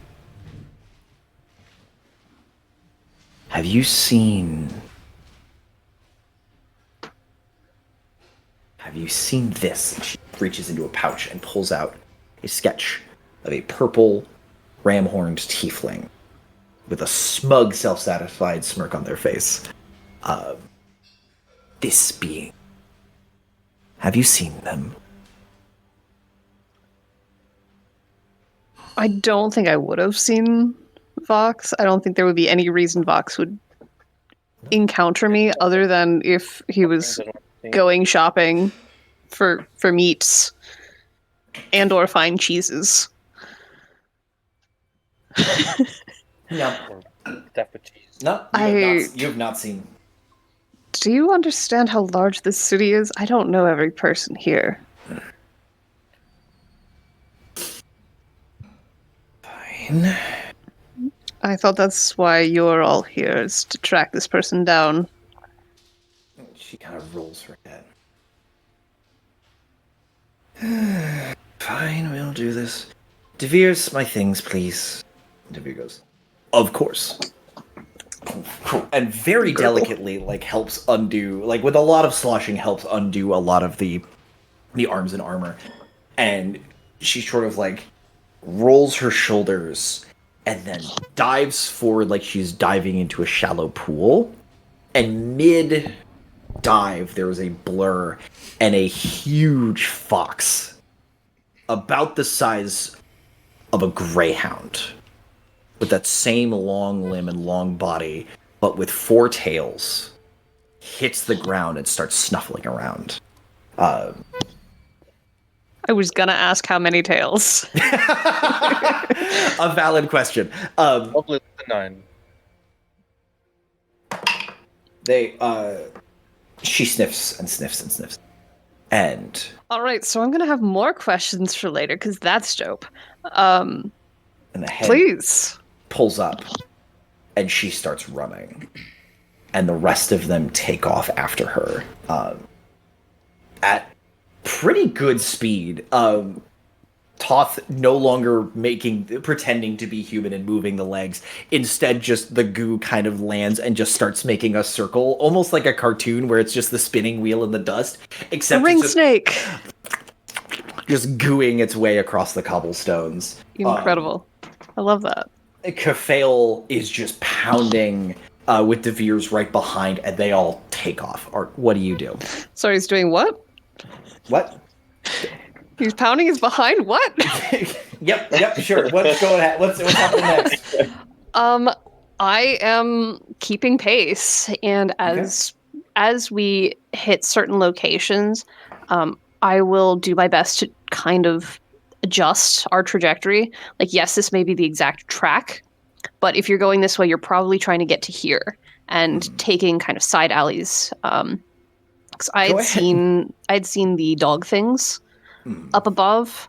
I know that there's stuff out, so I want to try and keep us away from main areas as much as possible. Cool. Give me a... Prowl or finesse? No. Commander Sway. To try and pull this hunting dog off its trail. Okay. We'll go sway. And, what the frick? Well, floor dice don't count. Nope. Gotta stay in the chest. I'm gonna push myself Okay. as well. That's a 6.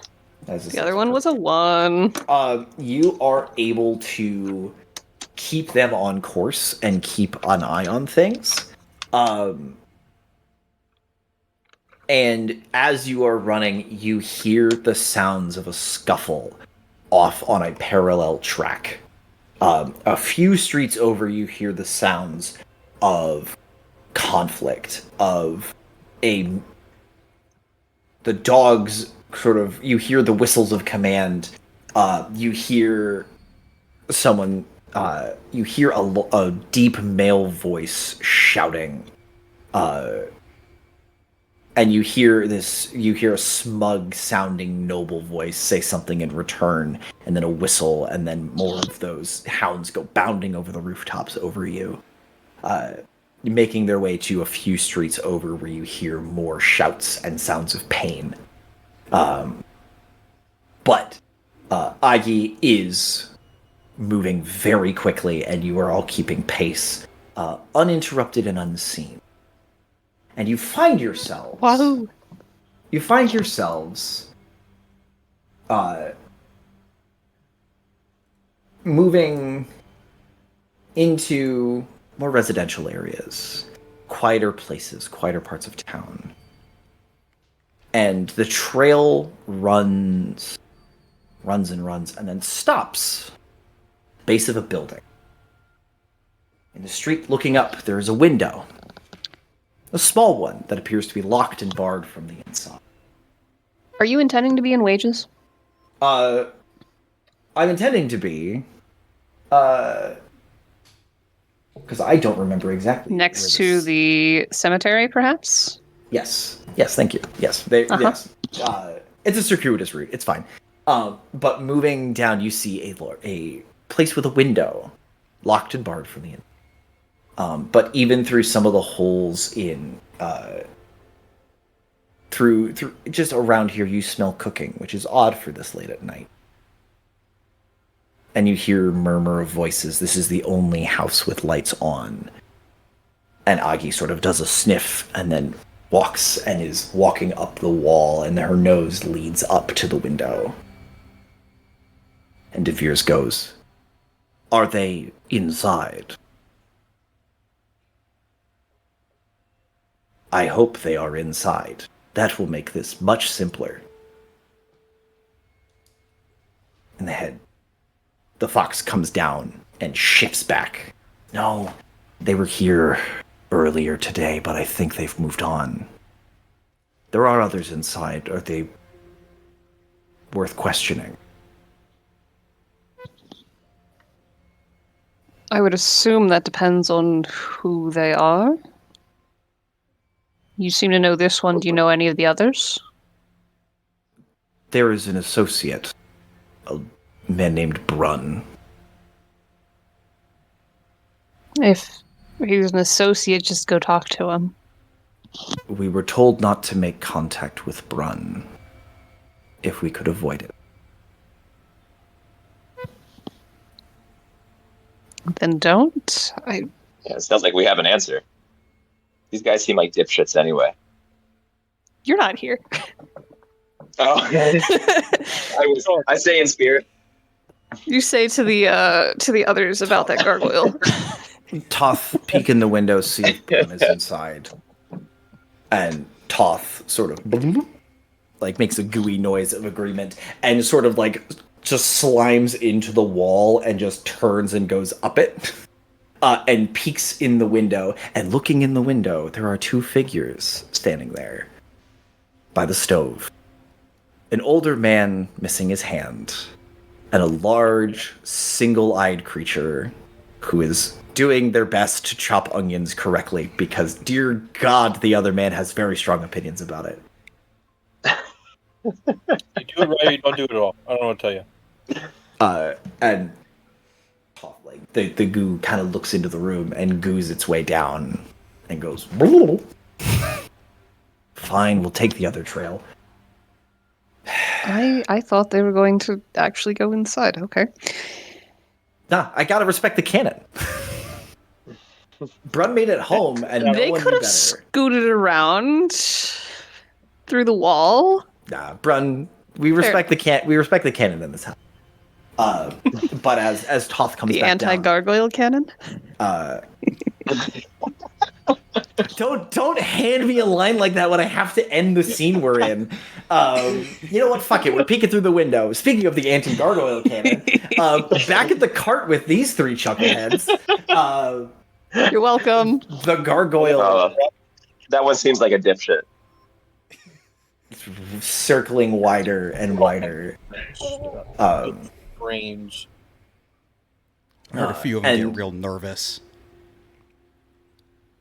Sort of Oh.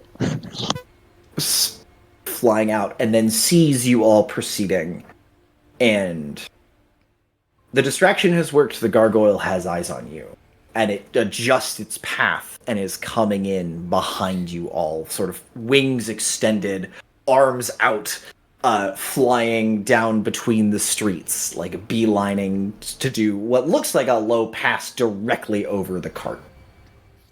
What would y'all like to do? Each of you can do a thing before shit gets real crazy. Or before he arrives for the buzzing. Yeah. I know what I want to do, but I don't want to do it unilaterally. Can I... I want to just look over at Ulrich. Do you have a plan for when he stops us? Not necessarily, but I like to work on my feet, as they say. Okay. Do we have any more boxes? Maybe you guys can be more... Why don't we just tell him that there was an attack and that we were running away from it, and then we point in that direction? It's true. That or There's dead guards. is there any art, any sculptures we could say we were taking it to my shop? Oh my god, you and your art. There are some small statues sort of set up as hitching posts. If you wanted to real quick throw one in the back of the cart, you absolutely could try. I don't know if that would be kind of like we're just transporting some of its kin. I don't know if the gargoyle would be offended by that. I don't know. I'm still looking out for whatever the shadow creature was. Worth a try. If you want to, someone go grab it, but there's something else watching us. I say we just point it where we just came from. If we get stopped, we just explain like, "Hey, we took off because there was sounds of fighting and screaming inside, and there was a curfew in town for some reason. We know we were in danger, so we left." It's partly true, Why not which double is our bet? easiest way to lie. Throw the sculpture back in the back of the truck. Comes down to it. We're art traders, whatever. They ask us why we're doing out here outside of curfew. Oh, we were dropping off bodies. We were going to drop some off for some art, and we got accosted, and we ran and let the guards handle it. Where are we getting this art? Right over there. That thing is looking right at us, and it's seconds away. It's just gonna see us stealing artwork and putting. It's gonna see us carrying it into the wagon. You can make that play, but it is going to be a risky move. You might be able to get away with it. My vote is we tell them that we're running from a fight. That way, we don't have to explain why we're just carrying the sculpture. We were running, but also we. Yeah. Like I know this is a popular piece of street art that you've seen a million times. It's been in our cart the whole time. It's a Banksy. It's a Banksy. So, what are y'all doing? Fine by me. I'm staring at where I previously saw that shadow figure with the quadruple eyes. Ulrich, this is your show. All right. We may need a little more convincing.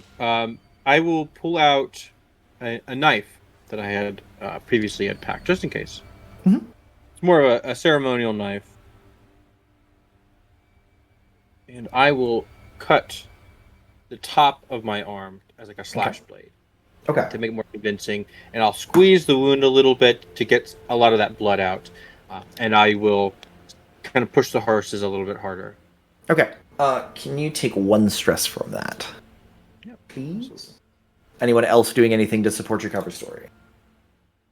I'm going to be gesticulating wildly in the direction that we were coming, back toward the crematorium. Okay.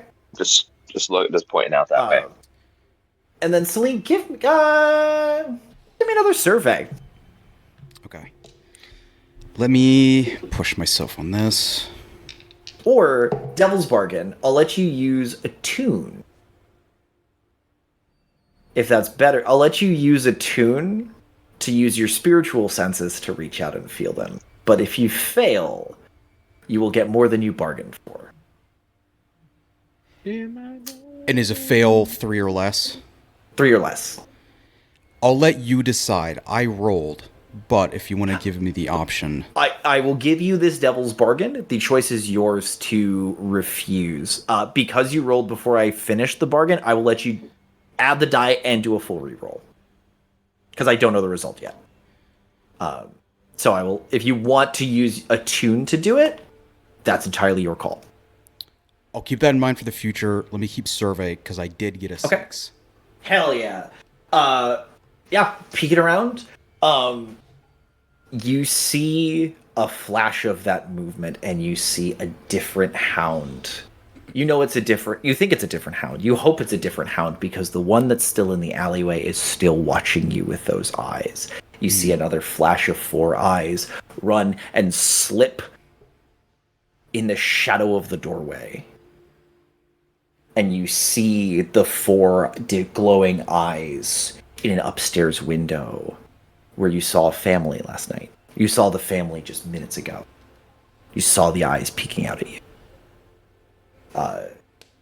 They are keeping pace, and they seem to be undisturbed by objects. In fact, you see a third standing 30 feet up, with its paws crossed and sort of dangling over like a dog sitting on top of the top of a set of stairs that isn't real. Its head is down, but the eyes are intent on you. It almost looks normal, except it's 30 feet up and invisible. Everyone else. It would be normal if it was normal, but it isn't. If it wasn't horrifyingly weird, it'd be perfectly normal. Yeah, I'm just gonna real quick. No magic. Keep it calm. I'm gonna follow what Aldrich was doing. Split my cane in two. One half has a blade. I'm gonna cut myself as well. Okay. Slink it go back ahead together. Yep. Go ahead and mark 1 stress for me, please. Okay. And then, with that, there is the rush, the sound of a heavy, far too heavy to actually fly object rushing overhead like a small building, like a shed has just taken flight and buzzed you, and you see it come up and it flies up to be silhouetted with the moon, turns, tucks, dives, and does like a 3-point landing in the cobblestones in front of you. And this gargoyle stands to his full height. This one is a monster between 12 and 15 feet. Finally. I'll kind of like rear the horses a little bit to stop.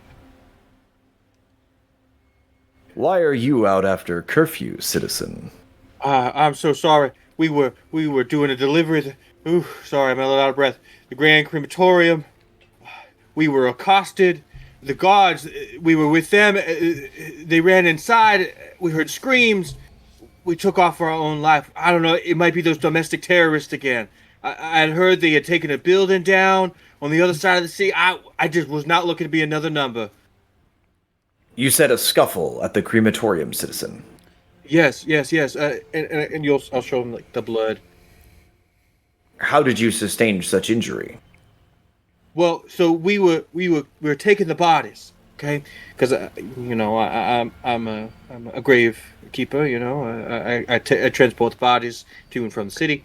Anyway, we're taking the bodies in, and when we got inside the door, there were these Vidarians in there or something, and they were trying to ask us too many questions, and the guards seemed to be in a scuffle. They picked up the one guard, and I'm not even sure what happened.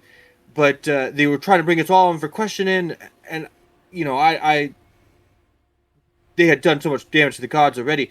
And as I was leaving, the one had cut me, but luckily I escaped with my compatriots here. We were hoping to run into somebody. And the head slowly turned to the three of you, looking at each of you in turn. Can I get a group sway check, please? Absolutely. Everybody roll sway. Or everybody just roll sway. Everybody rolls their sway. Highest result takes it. Yeah, it's a 2. I'm going to push myself again. 6 and 4. 5. Andrew, what do you have? 6 and 4. Perfect. I got 2 6s. 2 6s. sixes? Critical success. What the heck? A critical success on this group check. There's all the And blood. The blood does sell it.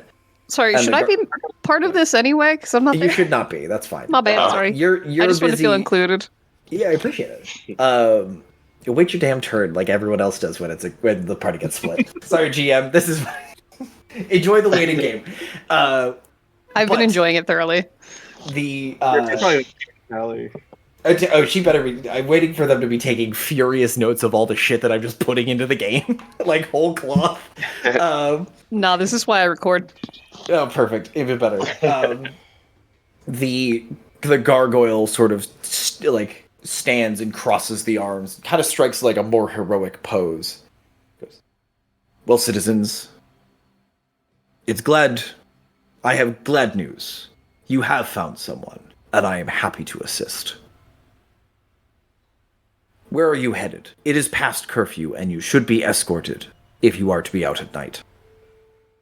I'm so sorry, sir, but you have to go help those poor guards in there. They were so outnumbered, and they were just transporting bodies. They weren't expecting this attack either. If the Vidarians if the Knights of Velos Vidar had engaged them in combat, they would not do so without good reason. It is not my place to judge them. Well, we don't know that they were actually Vidarians. We just know that they were wearing their armor. Yeah, Do Vidarians randomly attack citizens in the street? Do yeah, they they have could be. wooden figurines? Vidarians never attack civilians like myself, a man of the cloth. We always thought their weapons were ornamental. So we were very Describe surprised. to me these Vidarians while we walk. I will escort you until things need to change. Please describe these Vidarians to me. Celine, I believe you had the best look at them. I was too busy, trying to tend to my wound here.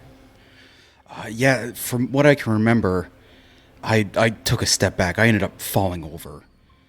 But there was a large person, large man. Two normal-looking paladins. Some kind of mechanical, not mechanical, but moved like it, but made of wood. And then this red dragonborn. No. I think you're misremembering. There were four of them, but there was a big one, and there was this creepy one with one eye, and there was this one that, I don't know. It was wearing this. They were wearing Vidarian armor, but it didn't look entirely like Vidarian armor. Didn't we see them earlier when we came into the city? They were being talked about. Was that who that it could have been? I need domestic okay, so important question, because now the narrative is going to spin off in a completely different direction. Do we want this to be contested between the truth and the lie, or Celine, do you want to pivot? Do you want to change your story? Like, how do we want to handle this pivot? Because I like the initiative behind that pivot, also because that gets all of us in more trouble, and I fucking love it. You're like, who the fuck fucked us over so bad? Duncan's like, I would never. He would. He would never. But Derek, I will leave that to you if you stick to your guns on the story, because your story does have the element of truth to it. Which we might not want.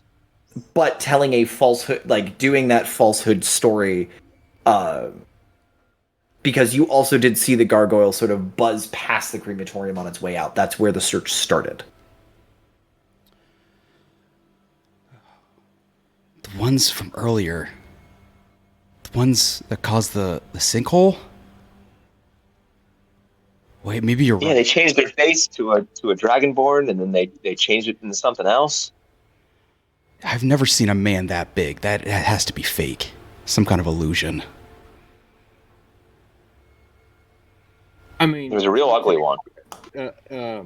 Well, which which one? friend here would understand. There is this kind of bias when it comes to remembering, witness bias when it comes to remembering faces and things like that. It kind of get skewed. We were just trying to survive, trying to get out with our lives.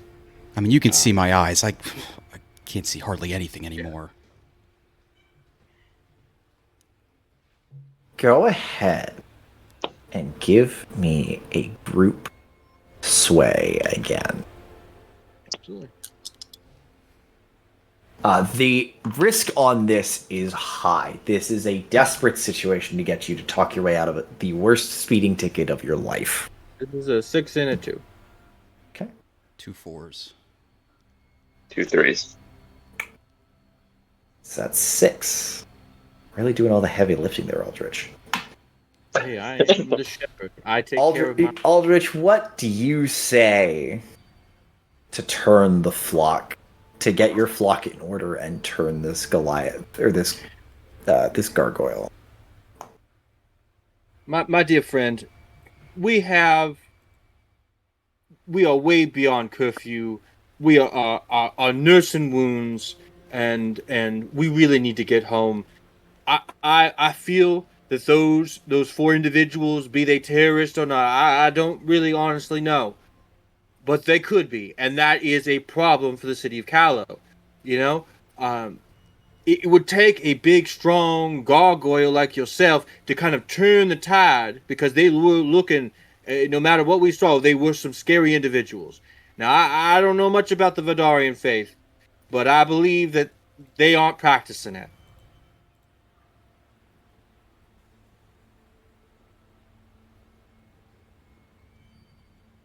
Gargoyle sort of, as we're walking alongside you, kind of looks to you all, looks back up to the crematorium.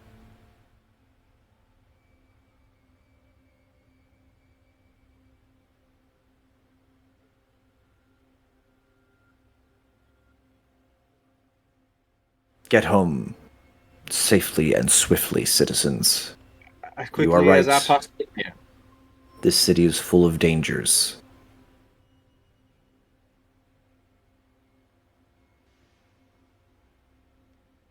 If you need help, just call. The city will protect you. Thank you for your service. Like, just that sort of like one-fisted jump and the wings kick out once Maybe he's we'll be clear the alive. buildings. Takes off and starts to fly, flying back towards the crematorium.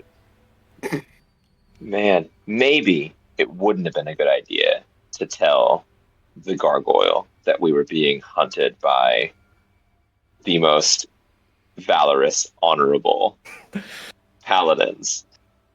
Maybe we should have led with, hey, it's the terrorists you guys are looking for. Go I'll that be way. I'll be honest with you.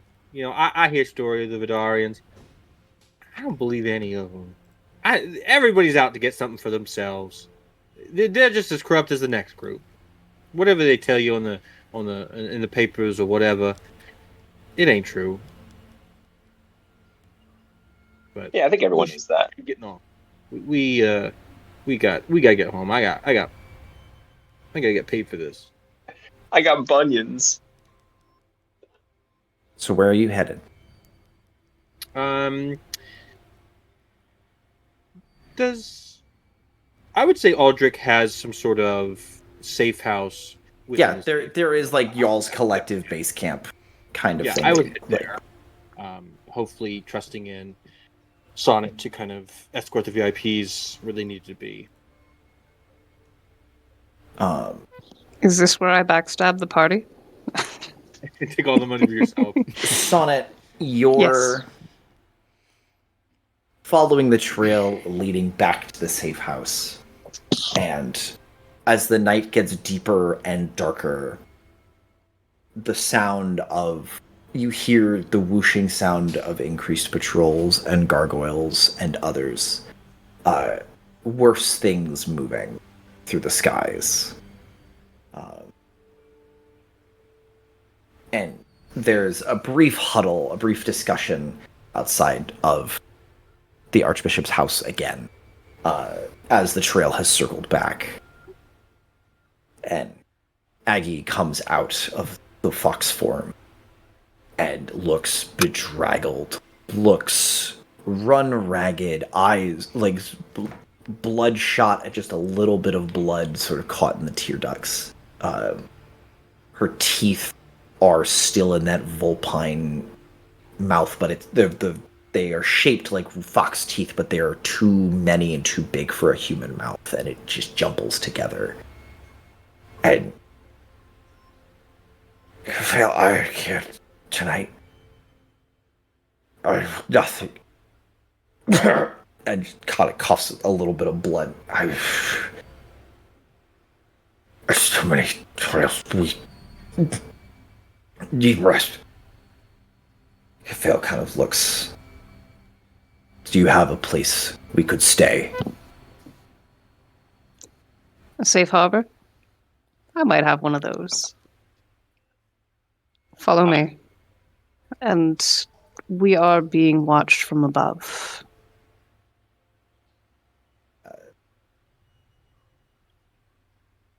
The Kafale doesn't even look up Toth, the head, just kind of looks up. De Veers, you see the hand just kind of point out and then completely turn to be a long ass, like just the sword hand. Goes, if they find us, will there be combat? Ideally not. Not tonight. We don't have time. Disappointment. You can pick This- a fight when I'm not being paid to escort you. She's right, De Veers. Let's go. Go ahead and give me a prowl check. Or roll prowl for me, please. This will be risky. Risky. 1 second. Yeah, and I will give you an assist from Kafale will give you an assist as well. That is a 5. So you are making your way. Towards where are you going? Towards Aldrich's safe house? No. Where are you taking them? I have a couple of locations around the city, especially in wages, and a few throughout routes, where I provide food for those who need it and a safe place to stay. Okay. It's mildly associated with family businesses, so the chefs, the baking and whatnot. That is what I tend to do on the side. So I'm going to take them to one of those. That gets us close to where everybody should be meeting up so that I can leave them and I can return to the crew. Okay. But I'm not bringing all of the heat back home. Unfortunately, you are bringing a little bit of heat with you. Yeah. As you are moving, part of the kerfuffle is you run across the path. You hear the sound of horse hooves. You hear the sound of horseshoes on cobblestones and the jingle jangle of tack. And you hear the grumpy sounds of Aldrich, Kristoff, and Celine bickering and talking about how much of a shit show tonight has been. And you come to them at a cross street. And the Aldrich, you are looking to the side and you look, and all of a sudden there are 5 people in the road in front of you. Oh shit! My brothers and sisters were just carrying it. Oh, it's you guys. Just plow us down. Yeah, just run them over. This is where I turned the party against Celine. I always knew you'd do it, Aldrich. I knew you did. You end up in sort of the middle of this intersection. And the horses are very displeased at the scent. Your 2 mares have been completely placid and calm this entire time. The second they end up being downwind of Aggie, they are displeased and are becoming unruly and are threatening to just take off. I'm gonna get out of the way of the hearse. The grumpy horse hearse. Aldrich, what would you like to do in this? I'm going to try to rein in control over my mares. 1, obviously, to keep them from tampering down all of my pay. 2, to kind of keep their voices down so that we don't have a big... Give me command. Command. Okay. I'm good at Can that. I assist at all? How are you assisting? Again, using spirit or nearby ghost to try to feel a sense of calm around them.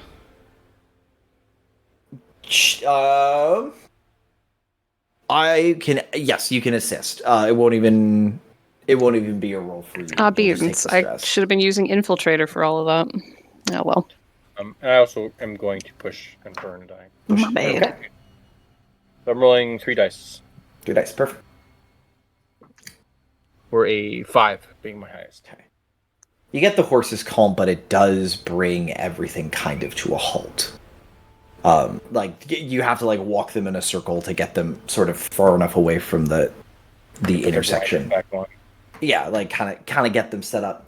And unfortunately, that takes a little bit of time. Time that the enemy uses a little bit against you. Everyone is trying to get going. Kafale and the gang are looking antsy for good reason. Because our eye in the sky, keeping an eye on the floating sky dog, sees a figure moving through the sky. This time, the gargoyle is glowing. Oh, The that's not gargoyle good. is flying in a beeline towards you with a crimson silver light sort of pulling from the chest and sparking out the wings, almost like a dragon of old. And it is beelining directly for y'all's cart. Can I? Okay, it looks like it's attacking us. Oh, right? It this looks like it's aggressive. Not even a roll needed. This is you Yeah. don't see gargoyles doing this unless they are here to fuck you up. Yeah. Can I have a flashback Sure.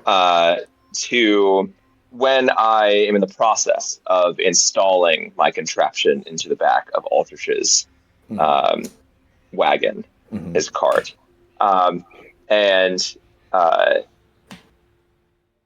Sonnet is on her way out. She's leaving the two of us. Hey, you enjoy your dark vision goggles. Let me know if they work for you. Okay. I hope you enjoy them. And then when she leaves to Aldrich, yeah, she's into me. Or one of them, She's Celine, talking to you, maybe. She's talking to you. It's a guaranteed. So you think this will work? Good. I've seen worse things. I mean, it's under high tension all the time. So like, if we were to I've never used this before, so I don't know if it's just gonna like blow the back of your card off when we try to use it for the first time. Oh, you're talking about the cannon. I thought you were talking about you and Sonnet. No. Yeah, no. You probably have better luck with this cannon, to be honest with you. But honestly, yeah. I mean, I'm down for it. You could just put the little lever up here in the front. Yeah. I pull it. It switches. So it's hidden, and then if God forbid we need it against like a gargoyle specifically, we have that. Power. I approve. Do you still pray? Do you still do like any of that at all, even on your own time? No, that's for the simpletons and the ones who love giving their money away. Okay. So you don't want to offer like a prayer or anything like like a blessing or anything that's going to work. So many prayers that I could throw one more in there if it does it for you. Yeah, please, because we might need it. Dear Tavos, keeper of the veil, may you find whoever is on the other end of this cannon and guide them to the world after. And may they walk that gentle road, knowing that they are not going to be alone. How's that? Something like that? Great. Let's hope we never have to use it. And then I want to go back to Immediate hard cut. We make eye contact. Scrambling for the lever. So yeah, this will be the sort of the last action because we are at time. So, what would you like to do, my tinker? I'm gonna pull this lever to switch this, and what you guys see is this cannon that's been hidden kind of on the bottom of this cart the whole time. And when I pull the lever, it switches on like a false floor, and it is it's a D&D version of a railgun. Essentially, it is under very high tension. It is like a peasant railgun. Magnetism to pull. It's not arcane. It's just under a lot of stress. and too. We're going to see- You've had a tightly wound truck suspension just hanging out on the bottom of your cart. Well, isn't that where suspension goes on a truck? Come on. yeah, and I'm going to fire at this Okay. gargoyle with my anti-gargoyle cannon. What do I roll for this? Go ahead. Do you have rec? I have 1 in rec, but I have 2 in tinker, and I did design this thing. I will give you. So because you built it, that gives it. I'm gonna give you an extra die in rec. Okay. I'm you also can- going to push myself to And do I'll a third. put my second foresight, because obviously we knew we were going to need this gargoyle cannon, and give him that assist. Yes, absolutely, and that will just include that as part of the flashback. Okay, so I got a 6, a 4, a 1, and I get a 4th roll for him Fourth assisting. die. Assist.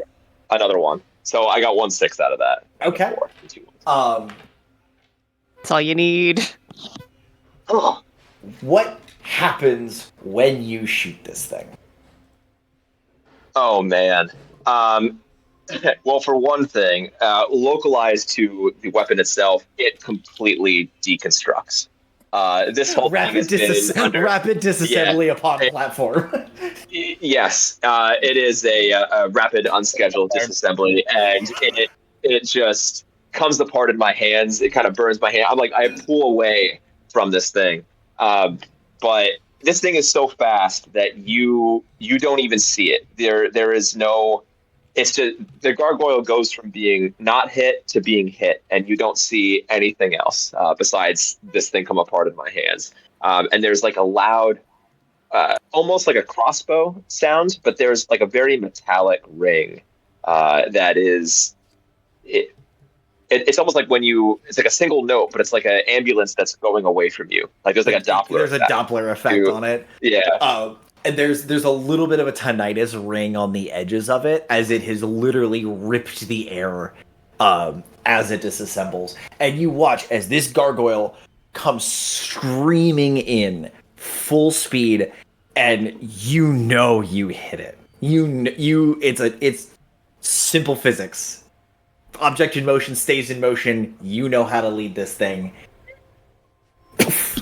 And the gargoyle doesn't change. Direction doesn't change. Continues on that trajectory.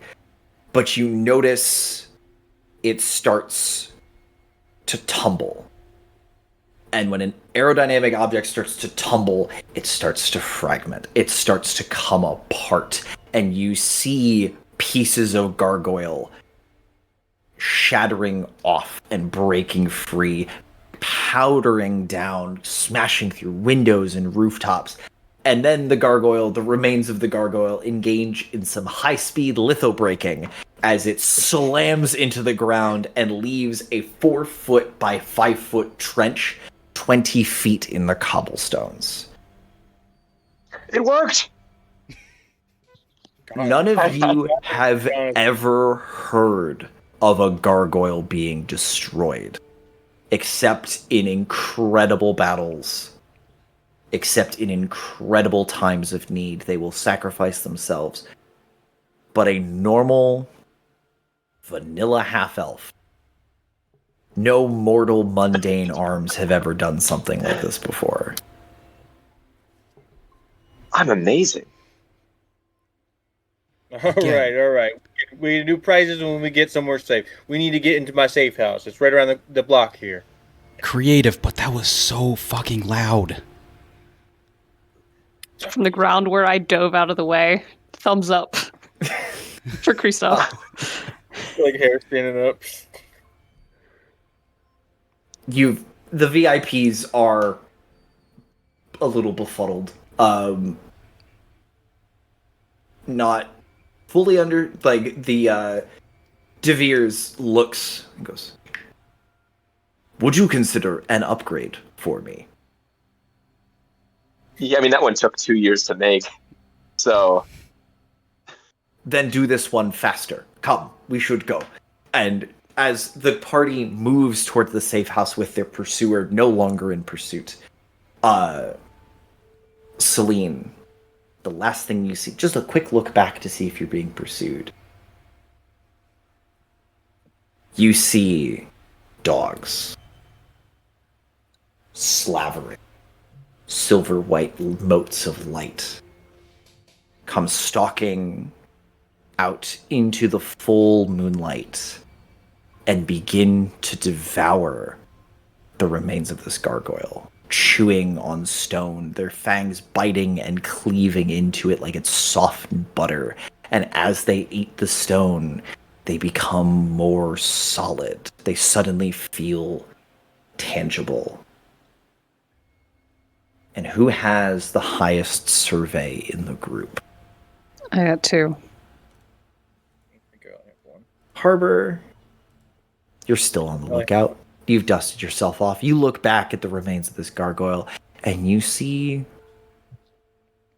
a dog standing on its chest with its head down, worrying at the neck. And as it looks up, you see... Yeah, it couldn't have 2 sets of eyes. You're probably still in shock from whatever the hell Kristoff did. There's no way this dog has 4 eyes. And that's where we will end the evening session. Thank you all for playing, everybody. Congratulations, you played Blades in the Dark. Any stars or wishes for this? Any feedback or comments or concerns? Gold star. It was really characters. Everybody had a very fun, interesting character. I enjoyed that. Wish that we could see these characters again someday, maybe. Yeah. That's Never why again, actually. That's why they're in present day though, because then they're here. That's so Gold cool. star for putting this together, Curtis. Thank you, Thank you. for being Yeah, our thank first for the month. Yeah. Wahoo! Wahoo! Yeah. Any other gold stars? to the system in general. I've never played before, so it was a lot easier to get into than I thought it was. Like it felt almost seamless. It was really good, and you did a really good job guiding us through it. So It is built to be like when you're doing, because like in the GM section. Actually, Derek, did you have anything to say? Oh, gold star for everyone. I mean, Evan coming through with all the roles. Both GMs for doing so well, leading us through. Andrew with the amazing call for the gargoyle. I was like, when is this going to come up? Here. As soon as we were like, is this a thing we could do? I was like, I'm gonna railroad us a little bit to get this gargoyle in here, because I give this man an anti-gargoyle cannon. I gotta let him shoot it once. it's Chekhov's gun. I mean, it's literally Chekhov's gun. It's Yeah, that was Kristoff's gun. The gargoyle's name was Chekhov, actually. Not anymore. Yeah. Was. His name was. Yeah, so I love how easy it is to build the crew in the system and then just get into it, because it's like for the smugglers, depending on like what kind of mission you want to run, it's literally the detail you need to figure out before it starts is the route and the means that you're going to get people in. And we kind of hand wave that a little bit, but it's like that's all we got. That's the only thing I know, and then we are deep in the weeds on it. And it has like it does a really good job of keeping the city fluid and dynamic, and it's a very fun and easy to get into. And then, yeah, the downtime activity in between is when you're developing gear, you're doing your downtime activities to like get to reduce your stress before you go in. So it's as fun to play in between sessions. Any wishes? Other than wanting to see it again. Yeah, See the I'd like characters to in get the crew stuff, the smuggler crew stuff. Yeah. I would like to chat with you about some of the things you added to the city. Yay! Incredible. Yes, in the best please. way. I do love that the city is being fleshed out a bit more. That is wonderful. So I Other also people do shenanigans besides us, but Yeah. it's still us. keep it, and like it's fun to get that kind of wink and a nod back to what's happening, and tie it into all of the other pieces of the city that are moving around, because it's not just our little quartet. Like everyone's trying So- to make money moves. I thought for sure this was going to be a immediate prequel to us arriving in the city, and this session was going to end with us in the tower that collapsed, and like we were going to be robbing it or something. And then That it would turns have out been that really we cool. fucking died in the. No, I want That's to our leave next as many. I want to leave as Yeah. many open ends as I can, because I ran honestly a similar heist previously, because we were missing half our players, and so the party was being brought in to basically apply to be a paladin, and the party was sneaking in to steal something that the other party was stealing something the paladins were keeping an eye on.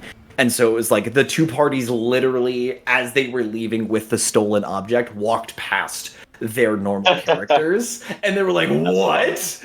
And so getting those highlights of like, oh, this is happening while Brun and Thane are getting attacked, and Duncan and Navos are cooking at home. Like, Yeah, that this was is really good. all live happening. So when we come back in November, we're gonna wake up and there's a dead fucking gargoyle, Yeah. and that's gonna be a problem.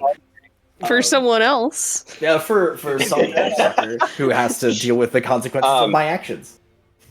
So for next week's game, that's the one that I'm doing, right? I believe so. Okay. So we're just doing normal D&D rules. It's just going to be level 5 what are we playing currently? Level 3? Level 3. Yeah. Okay, let's do level 3. Yeah, that's fine. Let's do level 3 characters. You guys are all going to know one another. You were in a city-state called Acoma that has just had a massive election, and for the first time they've elected their own leader. And it's kind of in the immediate aftermath of that. So you guys all know one another. You're all embedded in the city in some way, and I need someone to be a person who is involved in the regime itself, like in this new administration, in like a lower level position. Evan, do you want to be a stuffy old man again? Do you want to play to your strengths, or? Old man, I think I'll be like A stuffy old woman? kind of a stuffy old young woman. There you go. An old young woman. Nice. Diversity. That's our DEIB hire right there.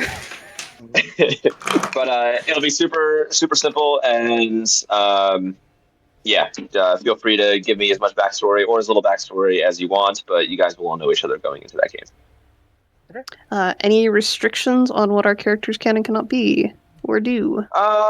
No, I don't think so. If you want to do magic, that's fine. All races are welcome. Except the weird yeah. ones. Let me know in advance, obviously. And if there's any issues, I'll let you know. But I think it should be pretty open. Hell yeah. Cool. Okay. But Cool. yeah, Good stuff. See you guys. Fantastic. And I can do it in 3 hours, so I'm fine doing the 7 to 10. Perfect. Okay. Ready, We'll update that Justice. note. All right. All right, Justice, coach over. All right. I will see you guys. Bye. All right. Bye, all. Thank you. Good night. Good night, everybody. Goodbye.